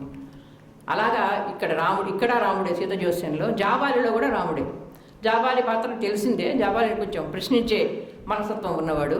అతను వశిష్ఠుడికి శిష్యుడే, కానీ జాబాలి పేరుకు వశిష్ఠుడికి శిష్యుడే, కానీ ఆయన వశిష్ఠుడితో ఏమాత్రం ఏకాభిప్రాయం లేదు, గురువు గారి మీద ఏమాత్రము గౌరవము లేదు. అతను క్షత్రియ రాజులందరినీ పడతో పట్టిస్తున్నాడని సీత లాంటి వాడే జాబాలి కూడా అటువంటి వాదనలే చేస్తాడు. అడుగుతాడు కూడా రాముణ్ణి, నిన్ను హఠాత్తుగా ఎందుకు కైకేయి అలా కోరి అలా పంపించేసింది అనుకుంటున్నావు? ఆ నాటకం అంతా వశిష్ఠుడికి తెలుసని నీకు తెలియదా అంటే, అది నాటకం ఎందుకు అయింది? కైకేయి కోరింది కదా ముందు రోజు రాత్రి, అందుకే కదా నాన్న నన్ను ఎడమన్నాడు. అది కాదు, అసలు విషయం నీకు చెప్పలేదు వశిష్ఠుడు అంటాడు. నిజానికి ఇది రామాయణంలోనే ఉంది అని చెప్తున్నాను కదా. అంతర్గత సాక్ష్యాలే చూపిస్తాడు ఆయన. నార్లగారు చాలా తెలివిగా టెక్స్ట్లో ఉన్నది చూపిస్తారు మనకి, నేనేం బయట నుంచి పట్టుకొని చెప్పట్లే, ఉన్నదే చెప్తున్నాను అంటాడు. కేకయ్య మహారాజు కైకేయిని దశరథుడికి ఇచ్చి వివాహం చేస్తున్నప్పుడు పెట్టిన షరతే అది, నా కూతురికి పుట్టిన కొడుకుకే రాజ్యాభిషేకం చెయ్యాలి. అది ఎప్పుడో జరిగింది, అది 25 ఏళ్ల క్రితం జరిగిన సంఘటన. ఆ వెంటనే వచ్చేసి మరి ఆమెను పెళ్లి చేసుకోవాలా వద్దా అని సందేహంలో పడిపోయాడు. పెద్ద భార్య కౌసల్య ఉంది, కౌసల్య కన్నా కొడుకు పుడితే ఇవ్వకుండా నేను రెండో భార్యకి ఇవ్వాలా, రెండో భార్య కూడా కాదు మూడో భార్య కైకేయి. ఈయన మోహించాడు కైకేయిని, అప్పటికే కౌసల్య సుమిత్ర అయిన భార్యలు. అందుకని వశిష్ఠుడిని అడుగుతాడు. అడిగితే దశరథుడు, వశిష్ఠుడు పర్వాలేదులే మాట ఇచ్చి చేసేసే అంటాడు. అంటే వశిష్ఠుడికి తెలుసు ఈ కండిషన్ మొదటే పెట్టారని. ఇప్పుడు కొత్తగా పుట్టుకొచ్చింది కాదు కైకేయి కోరిక, నా కొడుకు నువ్వు పట్టాభిషేకం చేయన్నది కైకేయి కోరిన కోరిక కాదు. కైకేయి ఇప్పుడు కోరలేదు, పెళ్లికి షరతే అది కైకేయితో. మరి నీకు వశిష్ఠుడు ఆ మాట చెప్పాడా అంటే, ఇప్పుడు సడన్గా కైకేయిని విలన్ని చేసి మాట్లాడుతున్నారు, దానికి ఒప్పుకునే కదా ఈయన పెళ్లి చేసుకున్నాడు అసలు ఇవని. ఇది నిజంగానే రామాయణంలో ఉంది. మీరు అంతర్గత సాక్ష్యం బట్టి చూసినా వశిష్ఠుడికి అంతా తెలిసి కూడా ఈ మొత్తం నాటకం ఎందుకు ఆడాడు, మొదటే ఎందుకు చెప్పలేదు, అసలు నీకు పట్టాభిషేకం అనే ఆలోచన వశిష్ఠుడు ఇచ్చాడు, ఎందుకు ఇచ్చాడు, ఆయనకు తెలుసు కదా నీకు చేయకూడదని, భర్తుడికే చెయ్యాలి న్యాయంగా, ఆ విషయం తెలుసు కదా, ఎందుకు చెప్పలేదు అంటే వశిష్ఠుడు మీ అందరి జీవితాలతో ఎలా ఆడుకుంటున్నాడో మీకు తెలియడం లేదు. మీకు ఆటవిక జాతుల వాళ్ళందరూ రాక్షసులు అని చెప్పి విశ్వామిత్రుడు ఎలా పెడదోవన పెట్టాడో మీకు తెలియదు. ఆ ఋషులు ఏం చెప్పినా చేశారు మీరు. నేను అందుకే ఇందాక చక్రపాణి గారు నార్లను ఋషి అంటే నాకు నవ్వొచ్చేసింది వెంటనే. నార్లకు ఋషి అనే పదవాడు తల కోపం. ఋషులు అంటే చాలు విరుచుకుపడిపోతాడు ఆయన, ఈ మామూలుగా విరుచుకుపడిపోడు అలా. కాబట్టి జాబాలి ఇదంతా రాముడికి చెప్పి, నేను ఇంత చెప్తున్నాను కదా, ఇన్ని చెప్తున్నాను, నీకు ఇప్పటికైనా నువ్వు ఒప్పుకుంటావా, వశిష్ఠుడి మాట ఇంకా విన్నక్కర్లేదు, నువ్వు వచ్చి అంటే అప్పటికే దశరథుడు చనిపోయిన తర్వాత జరుగుతుంది జాబాలి నాటకం. దశరథుడి మరణ వార్తని రాముడు ఏడుస్తుంటాడు, జాబాలి ఓదారుస్తుంటాడు. అప్పుడు అంటాడు, ఇంకా చాలే నువ్వు రాయన వెనక్కి, భరతుడు కూడా రాజ్యం చేయాలని లేదు, నువ్వే తీసుకో రాజ్యాన్ని అంటే, లేదు మా నాన్నకు మాట ఇచ్చాను, 14 ఏళ్ళు నేను పోను. రాముడి డైలాగులు తెలిసిందే కదా, రాముడి డైలాగులు, ఆ డైలాగులన్నీ రాస్తే కనుక అప్పుడు అంటాడు, అసలు ఇది మొత్తం నాటకమే, మీ వశిష్ఠుడు ఆడిన నాటకం ఇదంతా, అన్నీ తెలిసి చేసాడు ఇదంతా అని ఒక్కొక్కటి చెప్తూ వస్తుంటే వశిష్ఠుడు వస్తాడు రంగా. వశిష్ఠుడు అక్కడికి వచ్చేసరికి జాబాలి కాస్త సైలెంట్ అయిపోతాడు. లోపలికి రాగానే రాముడిని చూడగానే వశిష్ఠుడు, ఆహా నా శిష్యుడు కూడా ఇక్కడ ఉన్నాడా అని వశిష్ఠుడు చాలా ఆనందిస్తాడు జాబాలిని చూసి. అక్కడి నుంచి జాబాలి, లేదు రాముడికి ఒక చిన్న టెస్ట్ పెట్టాను, పరీక్షిస్తున్నాను, ఆయనకి నిజంగా మీ మీద, మీ మాట మీద, తను దశరథుడికి ఇచ్చిన మాట మీద గౌరవం ఉందా లేదా అని, రాను వెనక్కిరా మనం వెళదాం అయోధ్యకని చెప్తుంటే రాముడు చాలా గట్టిగానే నిలబడ్డాడండి, ఉంటున్నాడు, నేను రానని చెప్తున్నాడు. మొత్తం జాబాలికి వశిష్ఠుడికి అప్పుడు జరిగే సంభాషణ చదివి తీరాలి. వశిష్ఠుడేమో జాబాలి చాలా సిన్సియర్గా చెప్తున్నాడు అనుకుంటున్నాడు, ఈయనేమో పరమ వ్యంగ్యంగా మాట్లాడుతుంటాడు. జాబాలి వ్యంగ్యంగా మాట్లాడుతున్నాడు అన్న విషయం పాఠకుడికి తెలుస్తుంది తప్ప పాత్రలకు తెలియదు. ఐరనీ అంటాం దీన్ని, మనం సాహిత్యంలో దీన్ని ఐరనీ అంటాం. ఎప్పుడైతే రచయితకి పాఠకుడికి మాత్రం ఒక ఇది ఉంటుంది, ఒక ఒప్పందం ఉంటుంది, పాత్రలకు అర్థం కాదు విషయం, రాముడికి అర్థం కాదు, వశిష్ఠుడికి అర్థం కాదు జాబాలి వ్యంగ్యం. అక్కడి నుంచి మొత్తం సంభాషణ వ్యంగ్యమే. ఇందాక అన్నారు వ్యంగ్యం చాలా బాగా, వ్యంగ్యం నేను రాయడం కాదు, నాలాంటి వాళ్ళు వ్యంగ్యానికి ఒక దారి చూపించారు, అద్భుతమైన వ్యంగ్యం. ఆయనకి డౌట్ వచ్చింది, అంతా రాసేశాక నాటకం చివరికి జాబాలి తన తరఫునే ఉన్నాడు అనుకొని వశిష్ఠుడు చాలా ఆనందిస్తుంటాడు, జాబాలి నవ్వుకుంటూ ఉంటాడు, అయిపోతుంది నాటకం. చిన్ననాటికి అది అయిపోతుంది. ముందు మాటలో పీఠికలో ఆయన అన్నారు, చివర జాబాలి చెప్పింది వ్యంగ్యం అనే విషయాన్ని కనుక పాఠకులు గ్రహించి ఉండకపోతే నేను చాలా చెత్తగా రాశానని అర్థం ఈ నాటికి నేనే. కానీ నిజానికి తెలుస్తుంది, మళ్ళీ వాళ్ళకి అర్థమవుతుంది అదంతా వ్యంగ్యమని. వశిష్ఠుడిని పొగుడుతున్నట్టుగా కనిపిస్తుంది, అది మొత్తం నిందే వశిష్ఠుడి మీద చేసిన కామెంట్స్ అంతా. అది జాబాలి. నరకంలో హరిశ్చంద్రుడిలో విశ్వామిత్రుడి మీద పడ్డాడు ఆయన. అప్పటికి నిజానికి హరిశ్చంద్రుడి కథలో ఉన్నది విశ్వామిత్రుడే కాబట్టి అప్పటికి అంతా అయిపోయింది, కథ అంతా అయిపోయింది. మామూలుగా ఈ లోహితాసుడు అమ్మడము, చంద్రమతిని అమ్మడం, ఇదంతా కథ అంతా అయిపోయింది. హరిశ్చంద్రుడు ముసలాడైపోయాడు, పడిపోతున్నాడు, చచ్చిపోయాక నేను ఎక్కడికి వెళ్తాను. హరిశ్చంద్రుడికి ఏం చేశారంటే అందరూ నువ్వు సత్యహరిశ్చంద్రుడు వచ్చి, నువ్వు చాలా గొప్పవాడివి, అందరు పొగిడి పెట్టారు. ఎప్పుడైనా ఒక బిరుదు వచ్చిందంటే చచ్చినట్టు నిలుపుకోవాలి దాన్ని. మరి హరిశ్చంద్రుడి కష్టం అది అసలు పాపం. ఆయన సత్యహరిశ్చంద్రుడు ఎప్పుడైతే అనేశారో ఇంక నెత్తి మీద అది వచ్చి కూర్చుంది, ఇంకా దాన్ని నిలుపుకోలేక తెచ్చాడు. అందుకని కర్ణుడికి పాపం అంతే, దానకర్ణుడు అనేసరికి తెచ్చినట్టు అన్ని దానం చేస్తూ కూర్చున్నాడు. ఇలాగ ముందుగా బిరుదు ఇచ్చేశారు కాబట్టి హరిశ్చంద్రుడు నానా పాటలు పడ్డాడు. మొత్తానికి ఆయన చచ్చిపోయే సమయానికి, ఆయన చనిపోయాడా లేదని వైద్యులు విశ్వామిత్రుడు అందరి నుంచి చూస్తుంటారు. అక్కడ రాజవైద్యులే ఉంటారు, విశ్వామిత్రుడు రాడు అని టాపిక్ వస్తుంది. అప్పుడు ఆయన చనిపోయాడు. మొదటి అంకంలో అయిపోయింది అనుకుంటాం. రెండవ అంకం వచ్చేసరికి యమ ధర్మరాజు దగ్గర ఉన్నాడు. చిత్రగుప్తుడు, యమధర్మరాజు, హరిశ్చంద్రుడు ఉన్నారు. అప్పుడు హరిశ్చంద్రుడు నేను ఇక్కడ ఎందుకు ఉన్నానంటాడు. నేను ఎక్కడికి రావాలి అక్కడికే వచ్చామంటాడు ఈయన. అంటే అదేంటది, నేను స్వర్గానికి పోవాలి, నేను సత్యహరిశ్చంద్రుడు, నేను ఎవరనుకుంటున్నారు మీరు, నేను ఇక్కడికి ఎందుకు వస్తాను, నేను నేరుగా బొందితో స్వర్గానికి పోయే రకం నేను, అలాంటి వాడిని పట్టుకొచ్చి నరకంలో పడేశారంటే లేదు, నేను అసలు ప్లేస్ ఇదే, నేను తీసుకెళ్దామని ప్రయత్నించారు కానీ ఇంద్రుడు కుదరదు, నా దగ్గరికి రావాలని చెప్పి నాకు వచ్చానంటాడు ఎవడు. అలా ఎందుకు కుదరదు అంటే నువ్వు చేసిన తప్పులు అని మొదలుపెట్టి హరిశ్చంద్రుడికి నువ్వే చాలా తెలివైన వాడువని, అక్కడ పోయి ఇంద్ర సభలో మెప్పించామని ఏవో చెప్తారు నీ గురించి. విశ్వామిత్రుడు ఎన్ని అబద్ధాల లెక్కలు చెప్పాడో నీకు తెలుసా అంటాడు.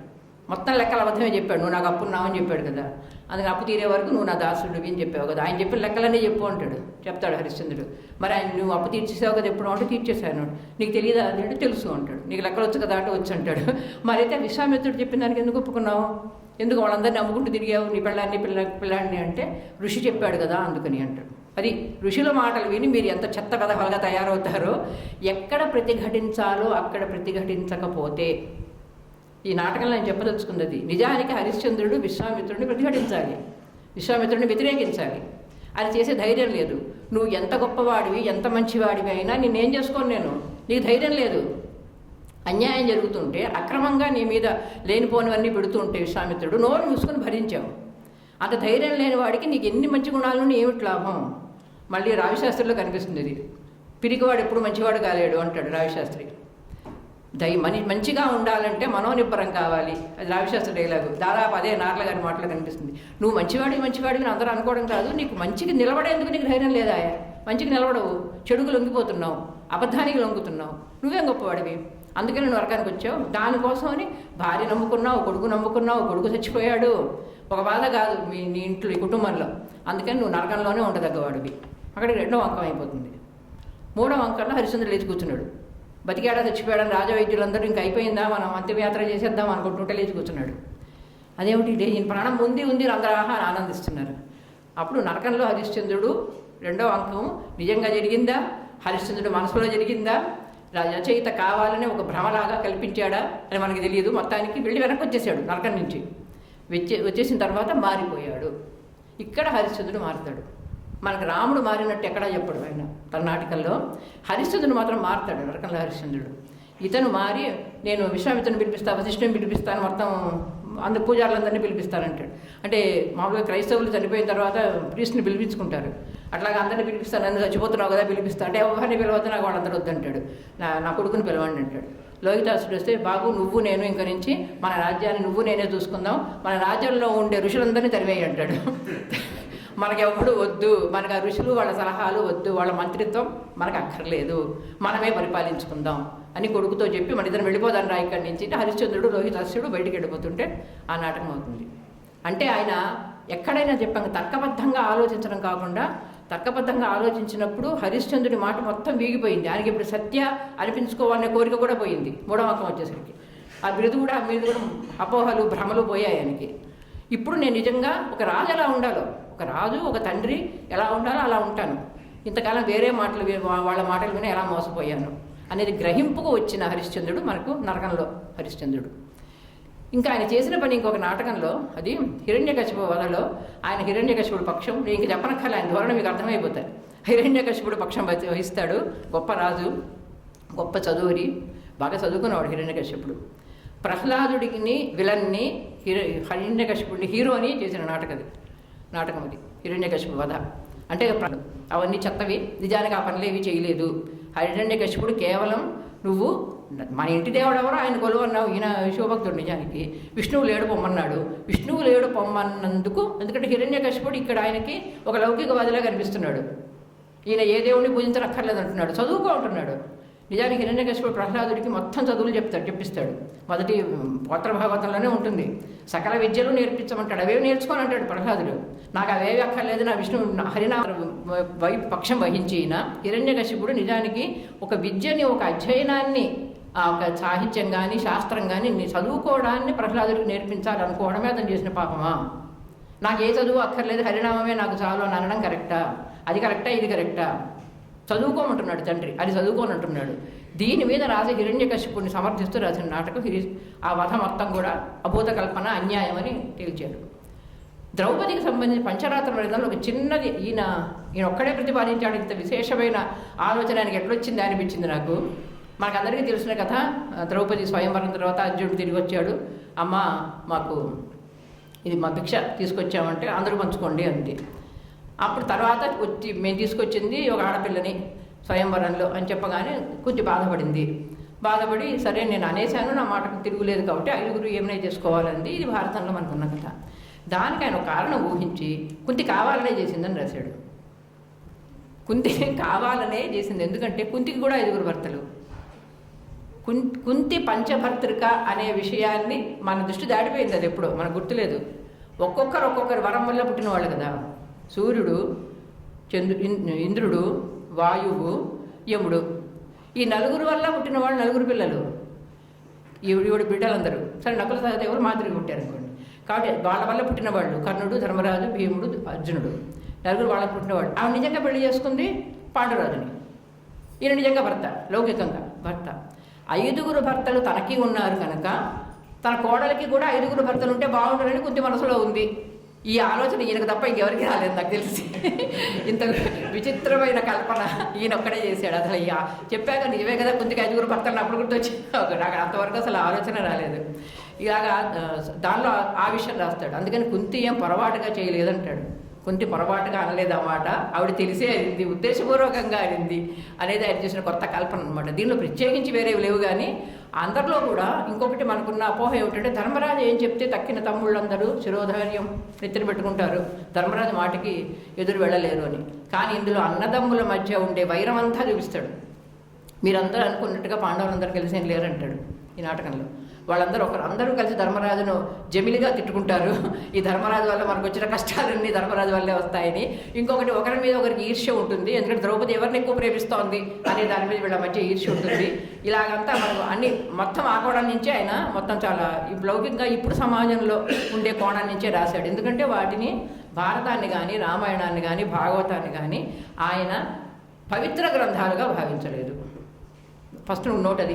ఆయన దేన్ని పవిత్ర గ్రంథంగా భావించలేదు, వాటిని సాహిత్యంగా భావించాడు. ఎప్పుడైతే సాహిత్యంగా మాత్రం ఆయన తప్పకుండా మార్కులు వేస్తాడు వాటికి. ఒక సాహిత్య గ్రంథాలుగా వాటిని ఒప్పుకుంటాడు. అవి పవిత్ర గ్రంథాలని, చారిత్రక గ్రంథాలని మీరు అనొద్దు. అవి పురాణాలంటే అభూత కల్పనలు ఎక్కువ ఉంటాయి, వాస్తవాలు తక్కువ ఉంటాయి. ఆ కోణం నుంచి మనం వాటిని విమర్శించాలి. దాంట్లో ఏదైనా మంచి ఉంటే తీసుకోవాలి, చెడు ఉంటే వదిలేయాలి. చెడు ఉంటే ఉందని చెప్పాలి అసలు ఫస్ట్ అని చెప్పడానికే మనం భయపడుతున్నాం. కాబట్టి లౌకికమైన దృష్టితోనూ ఈనాటి సమాజానికి వర్తింపజేయాలి మీరు పురాణాలని అనుకుంటే ముందు ఈ ప్రశ్నలన్నీ వేసుకోండి. ఈ ప్రశ్నలన్నీ వేసుకున్న తర్వాత ఇంకా దీనిలో ఉండే మంచి ఏదైనా చెప్పాలి అనిపిస్తే కనుక ఆ మంచిని మీరు స్వీకరించండి అనే అన్నాడు తప్ప ఆయన అవి చదవద్దని అండు, వాడిని ఖండించండి, అవి ఏవి చదవద్దని అన్నాడు. అవన్నీ తిరగరాయాలని ఆయన పెద్దగా అన్నాడు. ఆయనకంటే ముందే తిరగరాశారు. త్రిపురనేని రామస్వామి చౌదరి మొదలుపెట్టాడు పురాణ కథల్ని తిరగరాయడం అన్నది. ఆ తర్వాత చలం దాదాపు ఇప్పుడు నేను చెప్పిన అందరి మీద నాటకాలు రాశాడు. సీత మీద రాశాడు, సావిత్రి మీద రాశాడు, భానుమతి మీద కూడా, దుర్యోధనుడి భార్య మీద కూడా నాటకం రాశాడు చలం. సావిత్రి మీద రాశాడు, చలం అందరి మీద రాశాడు నాటకాలు. ఈయనకంటే ముందు రాశారు వీళ్ళందరూ. కానీ త్రిపురనేని రామస్వామి చౌదరిదేమో కులానికి సంబంధించిన ఒక ద్వేషభూయితమైన ఒక దృక్పథం ఉంది ఆయనకి. అది ఉంది నిజంగానే. ఆయన బ్రాహ్మణ ద్వేషం అనేది ఆయనకు ఉందని ఆయన ఒప్పుకున్నాడు. ఆయన జస్టిస్ పార్టీ పెట్టడం వెనక ఉండే ఫిలాసఫీ కూడా ఆయన చెప్పుకున్నాడు. అది ఒకటి ఆయనకు ఉంది.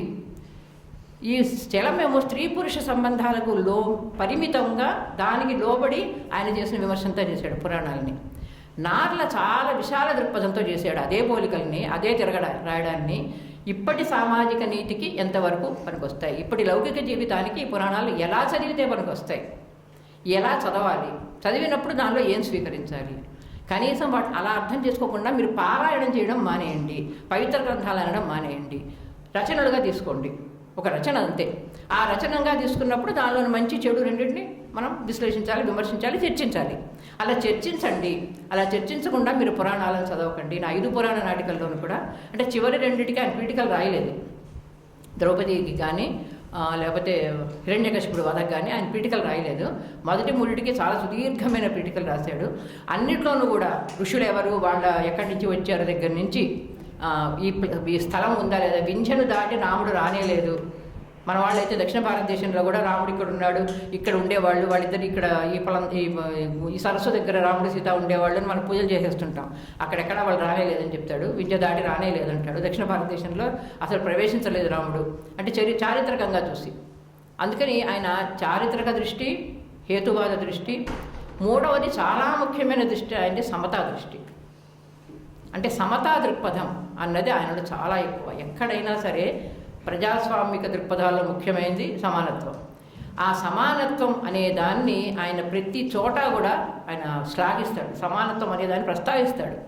సమత అనేది కనుక లేకపోతే ఈ సమాజం ఎప్పటికీ ప్రగతిని సాధించదు అని స్పష్టంగా చెప్తాడు. పురాణాలను ఆధారం చేసుకుని చెప్తాడు, నాటికలను ఆధారం చేసుకుని అదే మాట చెప్తాడు. పురాణాలు స్త్రీలను పాతివ్రత్యం పేరిట బ్రెయిన్ వాష్ చేసాయి, ఆయన వాడిన పదమే. ఆడవాళ్ళను బ్రెయిన్ వాష్ చేసేసాయి పురాణాలు. పవిత్ర గ్రంథాలు అన్నావు కదా, కాబట్టి అందులో అన్ని నిజంగా తీసుకోవాలి. అక్కడ అందరూ పతివ్రతలు ఉంటారు, కాబట్టి పాతివ్రత్యం గొప్ప విలువ, కాబట్టి దానికి కట్టుబడి ఉండు అని నీకు బ్రెయిన్ వాష్ చేశారు. అందుకే ఆయన మళ్ళీ మొదటికి వస్తాడు, నువ్వు ప్రశ్నించకుండా దేన్ని తీసుకోవద్దని. నువ్వు పాతివ్రత్యం అంటే ఏమిటో చెప్పు, అది ఎందుకు ఉండాలో చెప్పు అని స్త్రీలకు సంబంధించి ఇక్కడ గట్టిగా మాట్లాడేది నిజానికి అన్ని నాటికల్లోకి కూడా సీత హైలైట్ అయినట్టు ఈ 5 నాటికల్లో ఇంకెవరూ కారు. అందుకే సీత జోస్యం నాటికకే ఆయనకి కేంద్ర సాహిత్య అకాడమీ అవార్డు పురస్కారం వచ్చింది. ఆ రోజుల్లో ఇలాంటి పుస్తకాలకు కూడా ఇచ్చేవాళ్ళని నేను చాలా ఆశ్చర్యపోయాను. ఆయన తీసుకోలేదు, ఇప్పుడైతే బ్యాన్ అవుతుంది. ఇప్పుడు ఖచ్చితంగా ఇప్పుడు ఈ పుస్తకం ఇంకా మార్కెట్లో ఉంది. ఆశ్చర్యం అదే, ఈ పుస్తకాలు 3 బ్యాన్ అవ్వాల్సిన పుస్తకాలే నిజానికి అలా చూసుకుంటే. అలాగే సీత జోస్యంకి కేంద్ర సాహిత్య అకాడమీ అవార్డు 1982లో వచ్చింది.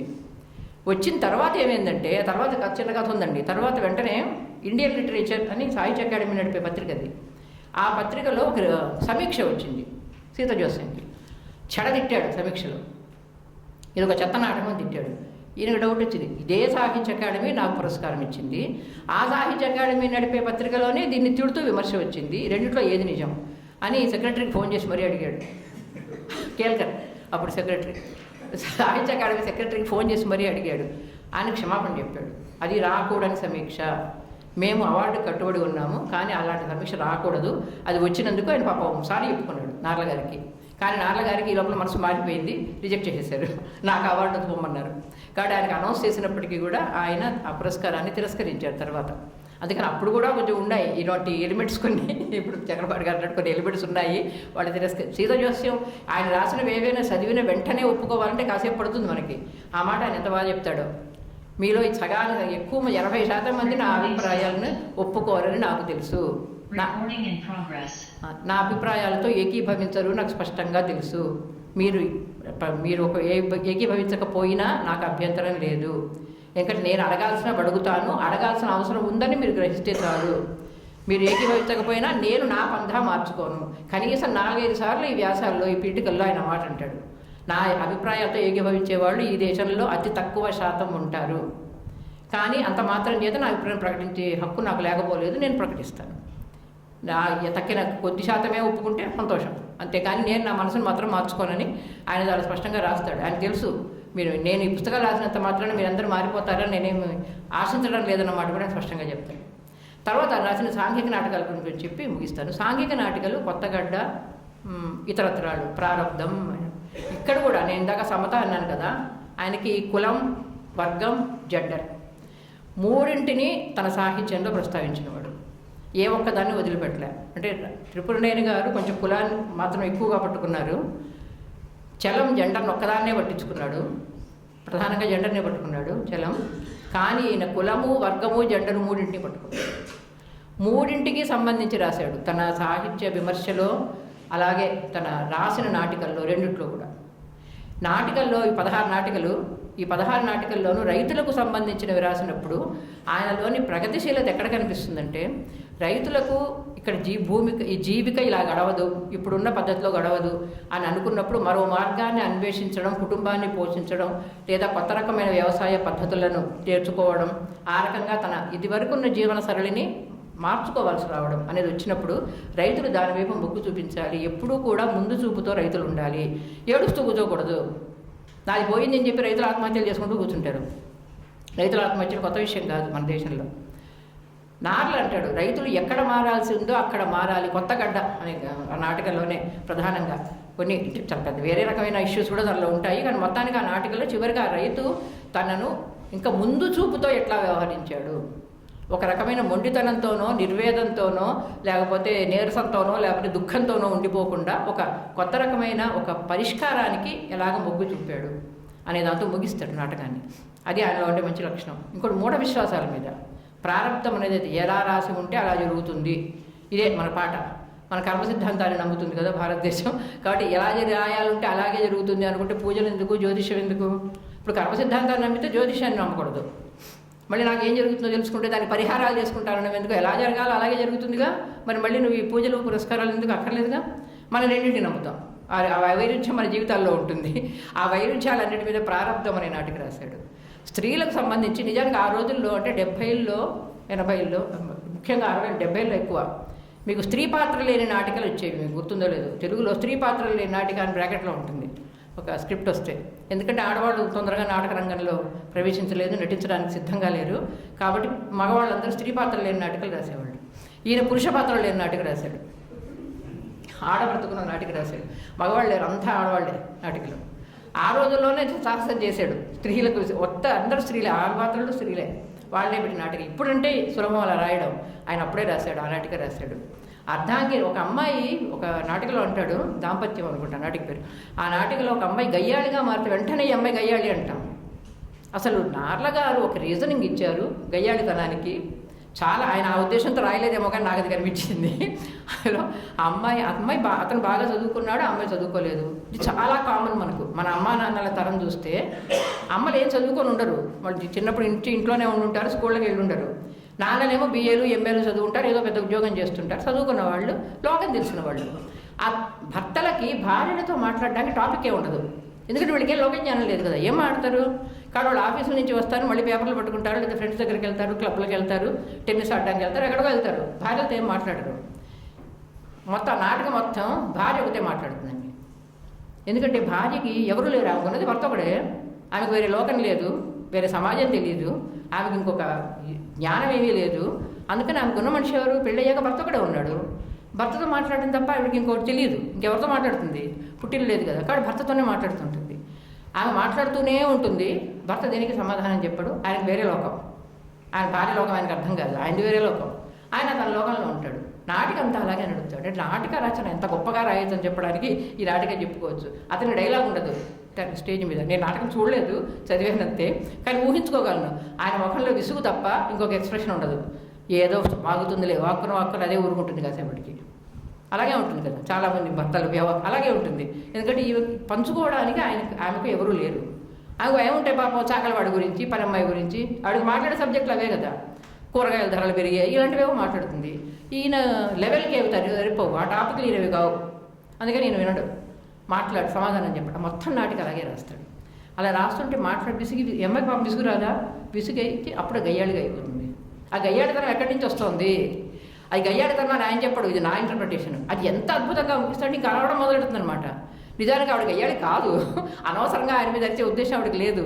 కానీ ఎలాంటి స్పందన నీకు భర్త నుంచి రాకపోతే ఇవిడ ఏం చేయాలి? ఉక్రోషం వస్తుంది కదా, ఆ ఉక్రోషం గయ్యాళితనంగా మారుతుంది. నా మాట ఎవరు వింటలేదంటే ఆ క్రమం చూపిస్తాడు ఆ నాటికలో. అసలు ఏ స్త్రీవాది కూడా రాయలే ఇలాంటి నాటిక. మనం గయ్యాళ్ళు అంటే గయ్యాళి అని ఒక ఇది పెట్టేసి ఊరుకుంటాం, విశేషణం ఇచ్చేసి ఊరుకుంటాం వాళ్ళకి. ఆ గయ్యాళ్ళు ఎందుకు అవుతారు ఆడవాళ్ళు అనే దానికి ఒక కారణం చెప్పాను కదా, అన్నిటికీ హేతు ఉండాలి. ఆ కారణాన్ని చూపిస్తాడు ఈ నాటకంలో. అట్లాగా ఈ నాటకాల్లో అది పైగా భార్య ఇంకో నాటకం అలాంటిదే రాస్తాడు. ఆ అమ్మాయి బాగా చదువుకున్న అమ్మాయి, బాగా సంపాదిస్తున్న అమ్మాయి. ఆ అమ్మాయి ఎక్కువ సంపాదిస్తోందని భర్తకు పడదు ఇప్పుడు. అంటే ఇలా ఉన్నా కష్టమే, అలా ఉన్నా కష్టమే. ఆ అమ్మాయి ఎక్కువ సంపాదించాక ఆ అమ్మాయితో మళ్ళీ మాట్లాడ్డా భర్త. ఎందుకంటే ఈ అమ్మాయి తనకంటే ఎక్కువ చదువుకుంది, తనకంటే ఎక్కువ సంపాదిస్తూ ఉంది, తనకంటే సమాజంలో ఉన్నత స్థాయిలో ఉంది, అది పడదు. ఇంకా ఆ అమ్మాయికి అడ్డుకట్టలు వేయడానికి, ఆ అమ్మాయి ప్రమోషన్కి అడ్డుకట్టలు వేయడానికి, ఆ అమ్మాయి ఇంకో ఊరు వెళ్తానంటే అడ్డుకట్ట వేయడానికి వీటన్నిటికీ ప్రయత్నిస్తాడు. అంటే ఈ రెండు కోణాలు 70లో రాసిన నాటకంలోనే ఆయన, అంటే మనకి ఇంకా ఒక వాదంగా అది ఏర్పడక ముందే స్త్రీల చైతన్యం, అప్పటికే ఆయన స్త్రీలు ఎందుకు ఇలా తయారవుతున్నారంటే వ్యవస్థ తయారు చేస్తోంది స్త్రీలను ఇలాగా, ఈ తేడాలన్నీ వ్యవస్థ వల్ల వస్తున్నాయి అనే విషయాన్ని ఆయన డైరెక్ట్గా పితృస్వామ్య వ్యవస్థ అంటే పదాలు ఏం వాడలేదు, కానీ అది స్పష్టంగా చెప్తాడు ఆయన. చాలా చక్కగా నాటికల్లో స్త్రీలకు సంబంధించినవి, రైతులకు సంబంధించినవి, మూఢ విశ్వాసాలకు సంబంధించినది, వర్గ దృష్టి, ఇటువంటివన్నీ పెట్టి ఆయన నాటకాలు 16 కూడా చిన్నవే. ఆయన నాటకాలు పెద్ద పెద్ద నాటకాలు 2-3 కంటే లేవు, ఎక్కువగా చిన్న నాటికలే రాశాడు. నాటికలు ఏకాంకికలు ఎక్కువ ఇవన్నీ అలా రాశాడు. ఇంకా 3వ ప్రక్రియను రాసింది జీవిత చరిత్రలు. ఆ జీవిత చరిత్రల్లో ఆయన వేమన, కందుకూరి, గురజాడ ఈ 3 జీవిత చరిత్రలు రాశారు ఆయన. ఇవి 3 నాకు దొరకలేదు జీవిత చరిత్ర. వాటి గురించి మాత్రమే కొంచెం సమాచారం సేకరించాను. ఈ 3 ఆయనకు నచ్చిన రచయితలు. ఈ 3 ఆయన చాలా మనసుకు ఇష్టమైన రచయితలు. ఆయన ఇంగ్లీష్లో రాశారండి. ఈ 3 కూడా తెలుగులో లేవు. సాహిత్య అకాడమీకి makers of Indian literature series కింద ఆయన రాసిన 3 పుస్తకాలు. ఎందుకంటే సాహిత్య అకాడమీలో ఆయన సభ్యుడిగా కూడా చాలా రోజులు ఉన్నారు, చాలా ఏళ్ళు ఉన్నారు. అప్పుడు రాసిన 3. ఈ 3 కూడా తెలుగులోకి అనువాదమై ఉన్నాయి మనకి ఇప్పుడు సాహిత్య అకాడమీ లైబ్రరీలో 3 ఒరిజినల్స్. నాకు గురజాడ ఒరిజినల్ కనిపించలేదు, వేమన ఒరిజినల్ ఉంది, ఇంగ్లీష్ కూడా ఈయన రాసిందే. కందుకూరి ఇంగ్లీషు తెలుగు 2 ఉన్నాయి. తెలుగు ఇప్పుడు నిజానికి Telugu out of stock. Veeresalingam, Kandukuri Veeresalingam, వీళ్ళు 3 ఆయనకి ఇష్టమైన వాళ్ళు. ఆ 3 స్థానం చరిత్రలో ఎటువంటిది అనే విషయాన్ని చాలా బాగా రాశారు. ఇప్పుడు అంతా చెప్పేసి నాకు టైం లేదు, కానీ నేను చదివిన కొత్తలో ఆయన, ఎందుకంటే ఆయనకి ఇష్టమైన వాళ్ళు వేమన, గురజాడ ఐడియాలజీని ఎక్కువ తీసుకున్నాడు. వేమన పద్య నిర్మాణం, ఒక ఆట వెలదిని తీసుకొని అంత అద్భుతంగా రాయడం, అన్ని విషయాలు రాయడం, వేమన అంత ఆధునికంగా ఆలోచించడం అనేది ఈయనకు బాగా నచ్చిన కవి వేమనను మహాకవి అనడానికి మన పండితులు వెనుకాడారు అన్నది ఈయనకు చాలా కిరుక తెప్పించిన విషయం. మన పండితులకు నిజంగా మహాకవి ఎవడో అర్థం కాదు, అది అర్థమైతే కనుక వేమనను మహాకవి అంటారు అని. గురజాడ కూడా తను ఉన్న కాలంలో, తన జీవిత కాలంలో రావాల్సిన పేరు రాలేదు అని చాలా బాధపడతాడు. తర్వాత మనందరం ఇప్పుడు నెత్తికి ఎక్కించుకుంటాం గురజాడని. ఆయన బతుకున్నప్పుడు ఆయనకు రాలేదు ఈ గుర్తింపు. గురజాడ కన్యాశుల్కానికి రాలేదు, గురజాడ ఏ రచనకి రాలేదు. ఇప్పుడు మనకు తెలుసు గురజాడ విలువే ఉంటుంది ఇది. పైగా ఆయన భాషా ఉద్యమం ప్రారంభించే, వ్యవహారిక భాషా ఉద్యమం, మనమందరం గిడుగు రామమూర్తి పంతులకి ఫస్ట్ క్రెడిట్ ఇస్తాం. నార్ల గారు మాత్రం గురజాడకు ఫస్ట్ క్రెడిట్ ఇచ్చారు, ఆ తర్వాత గిడుగుకి ఇచ్చారు. నిజానికి వ్యవహార భాష అనేది స్కూల్ దగ్గర కూడా, పాఠశాలల్లో కూడా దాన్నే వాడాలి అని చెప్పి ఒక విప్లవాన్ని తీసుకొచ్చిన వాడు గురజాడే. గిడుగు స్థానం ఆ తర్వాతే ఉంటుందని నార్ల గారు తీర్మానించారు. ఇలాగ ఈ చరిత్రలు రాయడంలో కూడా వీళ్ళందరి ప్లేసు ఎక్కడ, వేమన ముఖ్యంగా, వేమన అయితే ఎక్కడి వాడు అనేది రాయడానికి చాలా తర్జనలు పట్టారు. అంటే అన్ని ప్రాంతాల వాడు మావాడని ఎగిరారు, వేమన మంచి కవి కాబట్టి. ఇప్పుడు కూడా చూడండి, పింగళి సూర్యుని తెలంగాణ వాడని వచ్చా, దాని మీద కూడా చాలా జరుగుతున్నాయి. పింగళి సూర్యున కర్నూలు వాడని, నంద్యాల వాడని చరిత్రలో ఉంటే తెలంగాణ వాడు ఒప్పుకోవట్లేదు, పింగళి సూర్యుడు మా వాడని వాడు మొదలుపెట్టారు. ఇట్లాగా పోతన గొడవ ఎప్పుడు ఉండే ఉంది. లక్కీగా పోతన ఓరుగలు వాడే కాడి గొడవ లేదు ఇప్పుడు. వేమన విషయంలో చాలా జరిగింది, అది వరంగల్దా కడప అనే దాని మీద చాలా జరిగింది. అవన్నీ చదివి ఆయన రాస్తున్నప్పుడు, ఇప్పుడు మా తాతగారి పేరు వచ్చింది కాబట్టి చెప్తున్నాను, మా తాతగారు సహేతుకంగా రాశారు. నేను మా రాళ్లపల్లి అనంతకృష్ణ శర్మ గారితో ఏకీభవిస్తున్నాను. ఆయన ఒకటి హేతుబద్ధంగా రాశాడు వేమన గురించి అని ఆయన పుస్తకం ముందు మాటలో కూడా వేమన గురించి రాసినప్పుడు కూడా రాశారు. ఇలాగే జీవిత చరిత్రలు రాశారు, ఆయన అనువాదాలు చేశారు, ఈయన పద్యాలు రాశారు, ఆయన కవిత్వం రాశారని ఉందండి ఒక చోట. ఆయన కవితల్ని ఎవరైనా సేకరించగలిగితే, నాకు ఆయన కవితలు కూడా దొరకలేదు. అంటే నాకు ఇచ్చిన 10 రోజుల్లో నాకు దొరకలేదేమో, ఇంకా అసలు వెతకచ్చేమో. నాటికలైతే జీవిత చరిత్రలు కూడా సాహిత్య అకాడమీ నుంచి తెప్పించుకోవచ్చు కావాలంటే. నాటికలైతే ఇది ఉన్నాయి, PDF కాపీలు ఉన్నాయి. అయితే సాహిత్యం మొత్తం, ఈయన రాసిన సాహిత్యం మొత్తాన్ని చూస్తే కనుక ఆయన జర్నలిజంలో ఎటువంటి సరళిని ఆయన అవలంబించారో, నిర్భీతి, తార్కికత, విస్తృతమైన అధ్యయనం, పరిశీలనా శక్తి, పరిశోధన, విమర్శ, ఇవన్నీ కూడా ఆయన సాహిత్యంలో కూడా యథాతథంగా కనిపిస్తాయి. అంటే మౌలికంగా ఆయన ఎలాంటి మనిషో సాహిత్యమైనా అలాగే చేస్తాడు. ఆ మనిషి కనుక నిజాయితీ గల మనిషి అయితే సాహిత్యంలోనూ అదే వ్యక్తం అవుతుంది, ఏ వృత్తిలోనూ అదే వ్యక్తం అవుతుంది. పైగా ఆయనకి మనుషులుగా ద్వేషించకపోవడం ఆయనలో గొప్ప గుణం. దానికి 2 ఉదాహరణలు చెప్పి ముగిస్తాను. భావకవిత్వాన్ని తిడుతూ రాశాడు ఆయన కాలంలో. ఆయన 1930-40లో రాస్తున్నాడు, అప్పటికే జర్నలిస్ట్ ఆయన, 30-40కే. దేవులపల్లి కృష్ణశాస్త్రి సారథ్యం వహించిన భావకవిత్వ ఉద్యమం ఉధృతంగా ఉంది. 20 నుంచి స్టార్ట్ అయింది, 30-35 వరకు అభ్యుదయ కవిత్వం వచ్చే వరకు భావకవిత్వం నడుస్తోంది. కృష్ణశాస్త్రిని ఎంత మెచ్చుకుంటాడో భావకవిత్వాన్ని అంత తిడతాడు. భావకవులు సమాజాన్ని తప్పుదోవలోకి తీసుకెళ్తున్నారు, భావకవులు పనికిరారు, వాళ్ళు ఎప్పుడు ఊహాలోకంలో జీవిస్తారు, వాళ్ళు భూమి మీద జీవించరు, వాళ్ళ కల్పనలన్నీ అభూత కల్పనలు భావకవులను బాగా తిట్టాడు. అంతకుముందు ప్రబంధాలను తిట్టాడు 1-2 చోట్ల, దాని మీద ఎక్కువ రాయలేదైనా, కానీ భావకవిత్వం మీద రాశాడు, తిట్టాడు. కానీ కృష్ణశాస్త్రి మాత్రం చెయ్యటి దండం పెట్టాల్సిన మనిషి. అంటే వ్యక్తిగత జీవితాన్ని కూడా ఈయన పరిగణలోకి తీసుకోకుండా రచయితల గురించి రాయలేదు. ఆయన ఏమంటాడంటే కృష్ణశాస్త్రి అలా అభ్యుదయకరమైన పనులు చేశాడు.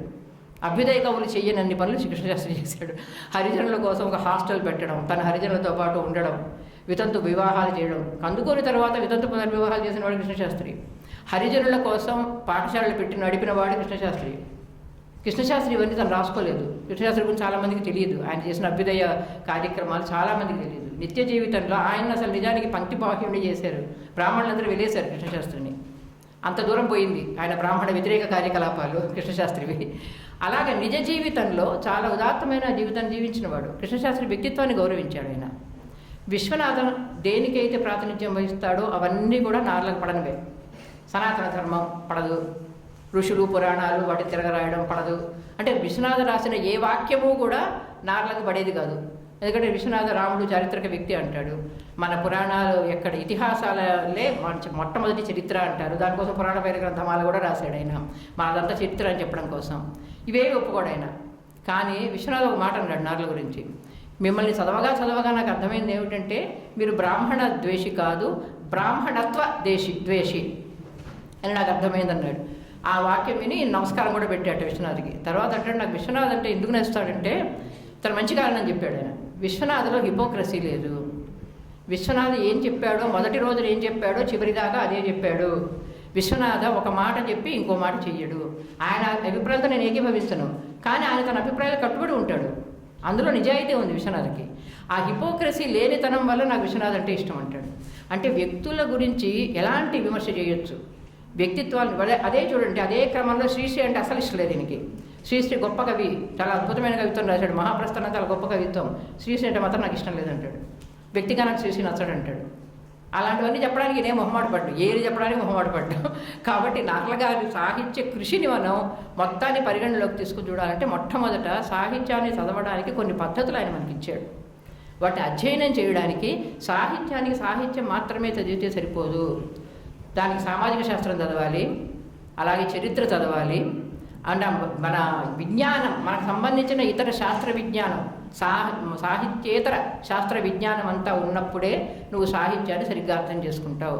ఒక టెక్స్ట్గా మాత్రమే చదివేస్తే దాంట్లో ఈ పద్యం బాగుంది, ఈ పద్యం బాగాలేదు, ఈ డైలాగ్ బాగుంది, డైలాగ్ బాగాలేదు, అక్కడ ఆగిపోతావు. కానీ సమాజాన్ని చదవకుండా, సామాజిక శాస్త్రాలను చదవకుండా సాహిత్యాన్ని మనం అర్థం చేసుకోలేము. ఆ విషయాన్ని, ఆ ఇంటర్ డిసిప్లినరీ అప్రోచ్ అన్నది మనకు నార్లలో ప్రతి చోట కనిపిస్తుంది. అట్లాగే ఏదైనా సరే నీ సొంత అభిప్రాయాలు ఏర్పరచుకో. ఎవరు చెప్పింది, నేను చెప్పింది కూడా వినొద్దంటాడు. నేను చెప్పాను కదా మీరు ఒప్పుకోనక్కర్లేదంటాడు. మీరు ఆలోచించండి, మీరు తర్కించండి. నేను చెప్పింది తప్పైతే కనుక మీరు ఒప్పుకోవద్దు. మీరు నాకు వ్యతిరేకంగా చెప్పడం నాకు అభ్యంతరం లేదు, కానీ మీరు ఆలోచించండి. కాబట్టి సాహిత్యాన్ని చదివేయడము, లేదా పురాణాలని పవిత్ర గ్రంథాలుగా తీసుకోవడము, ప్రమాణాలుగా తీసుకోవడము, పురాణ పాత్రలని దేవతలుగా కీర్తించడము, ఈ ప్రలోభం నుంచి మనం బయటపడితే తప్ప మనం సాహిత్య రచన చేయలేము, సాహిత్యాన్ని అధ్యయనము చేయలేము. మీరు భావించిన దాన్ని నిర్భయంగా బయటికి చెప్పడం అనేది నేర్చుకుంటే తప్ప ప్రగతి అన్నది మన సమాజంలో సాహిత్యంలో ఉండదు అన్నది సాహిత్యం మొత్తంగా ఆయన మనకు అందించిన సందేశం. నాకు అవకాశం ఇచ్చినందుకు విశ్వవిద్యాలయం వారికి ధన్యవాదాలు.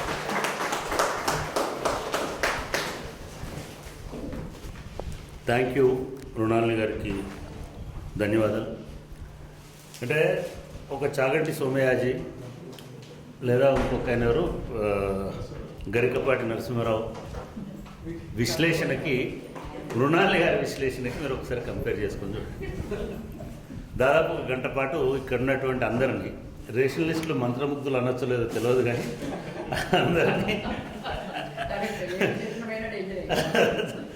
అందరినీ మంత్రముగ్ధులను చేసి చాలా విషయాలు చక్కగా వివరించినారు. ధన్యవాదాలండి. అంటే నార్ల వెంకటేశ్వరరావు గారి గురించి నిజానికి ఒక సుదీర్ఘమైన సంభాషణ జరగాల్సిన అవసరము సరిపోదు. ఈ పుస్తకం సరిపోదు, ఈ గంట సరిపోదు.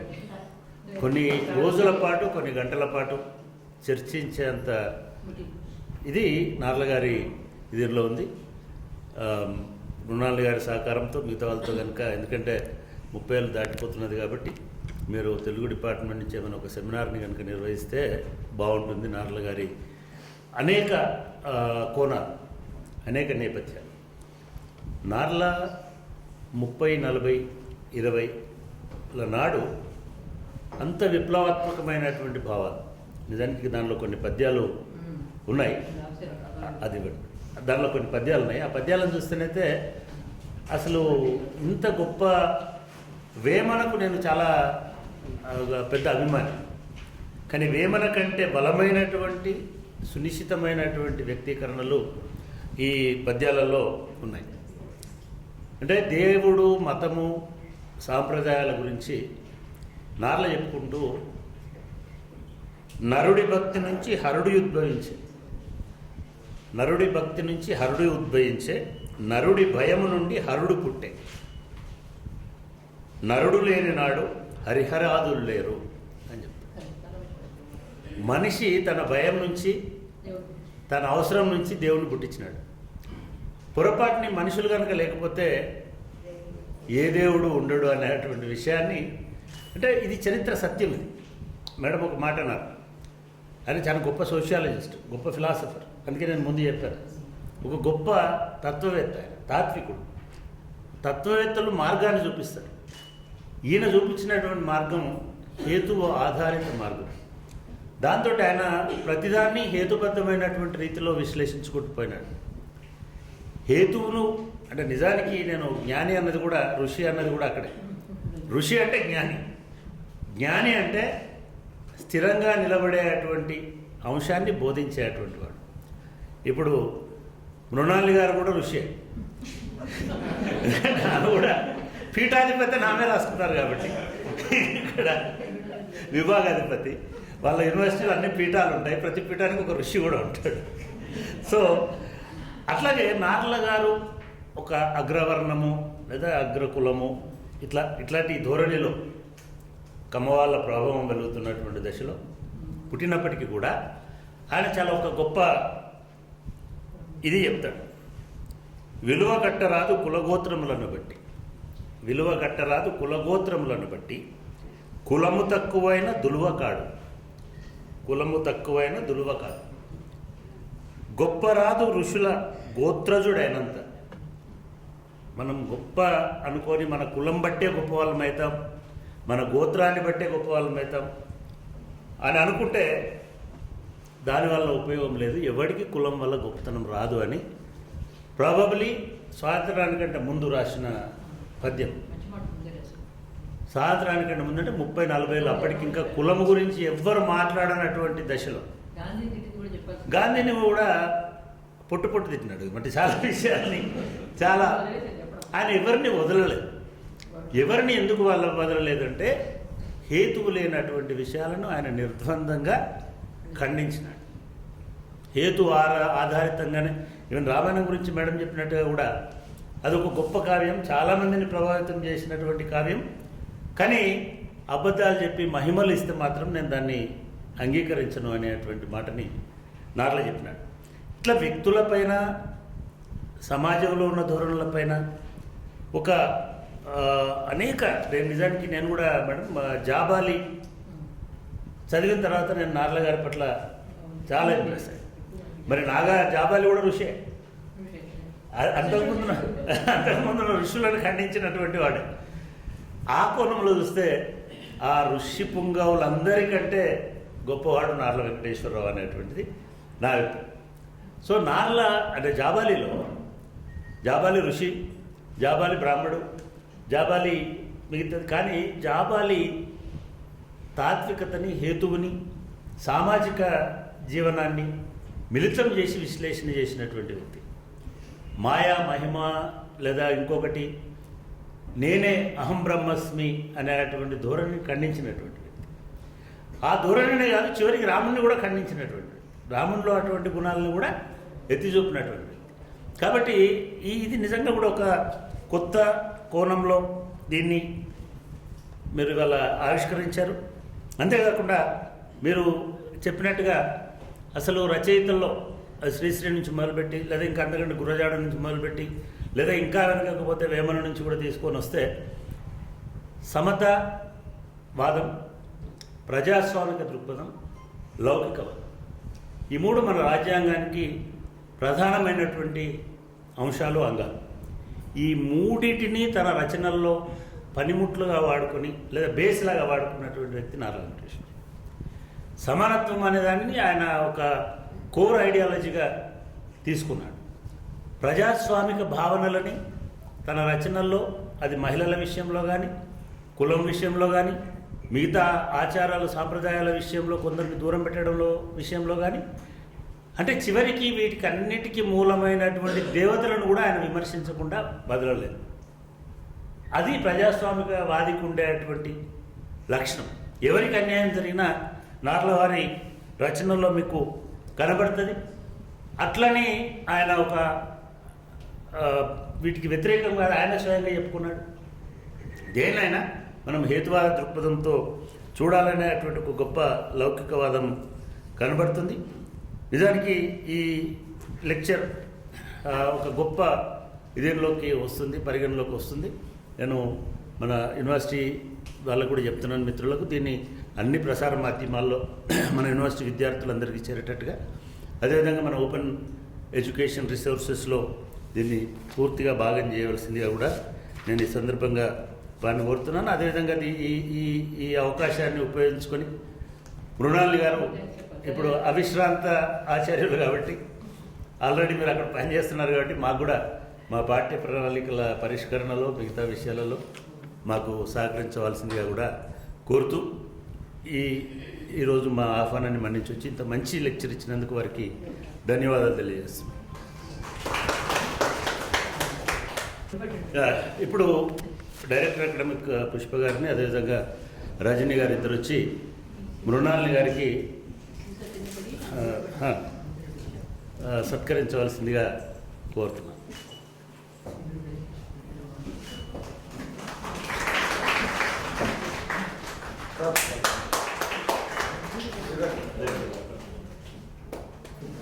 వందన సమర్పణ రజనీ గారు చేయవలసిందిగా కోరుతున్నాను. నార్ల సాహిత్యంలోని హేతువాద దృష్టిని, హేతువాద దృక్పథాన్ని చాలా చక్కగా అందరము పిన్ డ్రాప్ సైలెన్స్గా వినేటట్టుగా చేసినటువంటి మన ముఖ్య అతిథి మృణాలిని గారికి ప్రత్యేక కృతజ్ఞతలు. ఈ కార్యక్రమాన్ని దగ్గరుండి నిర్వహించినటువంటి వైస్ ఛాన్సలర్ గంటా చక్రపాణి గారికి ప్రత్యేక అభినందనలు. ఈ కార్యక్రమ నిర్వహణలో మాకు సహకరించినటువంటి, అంటే ప్రతి కార్యక్రమం వెనుక ఉండేటటువంటి రిజిస్ట్రార్ ఎల్వికే రెడ్డి గారికి, వచ్చినటువంటి సభికులందరికీ, ముఖ్యంగా మన విశ్వవిద్యాలయ కుటుంబ సభ్యులందరికీ కూడా ప్రత్యేక వందనం చెప్తూ ముగిస్తాను.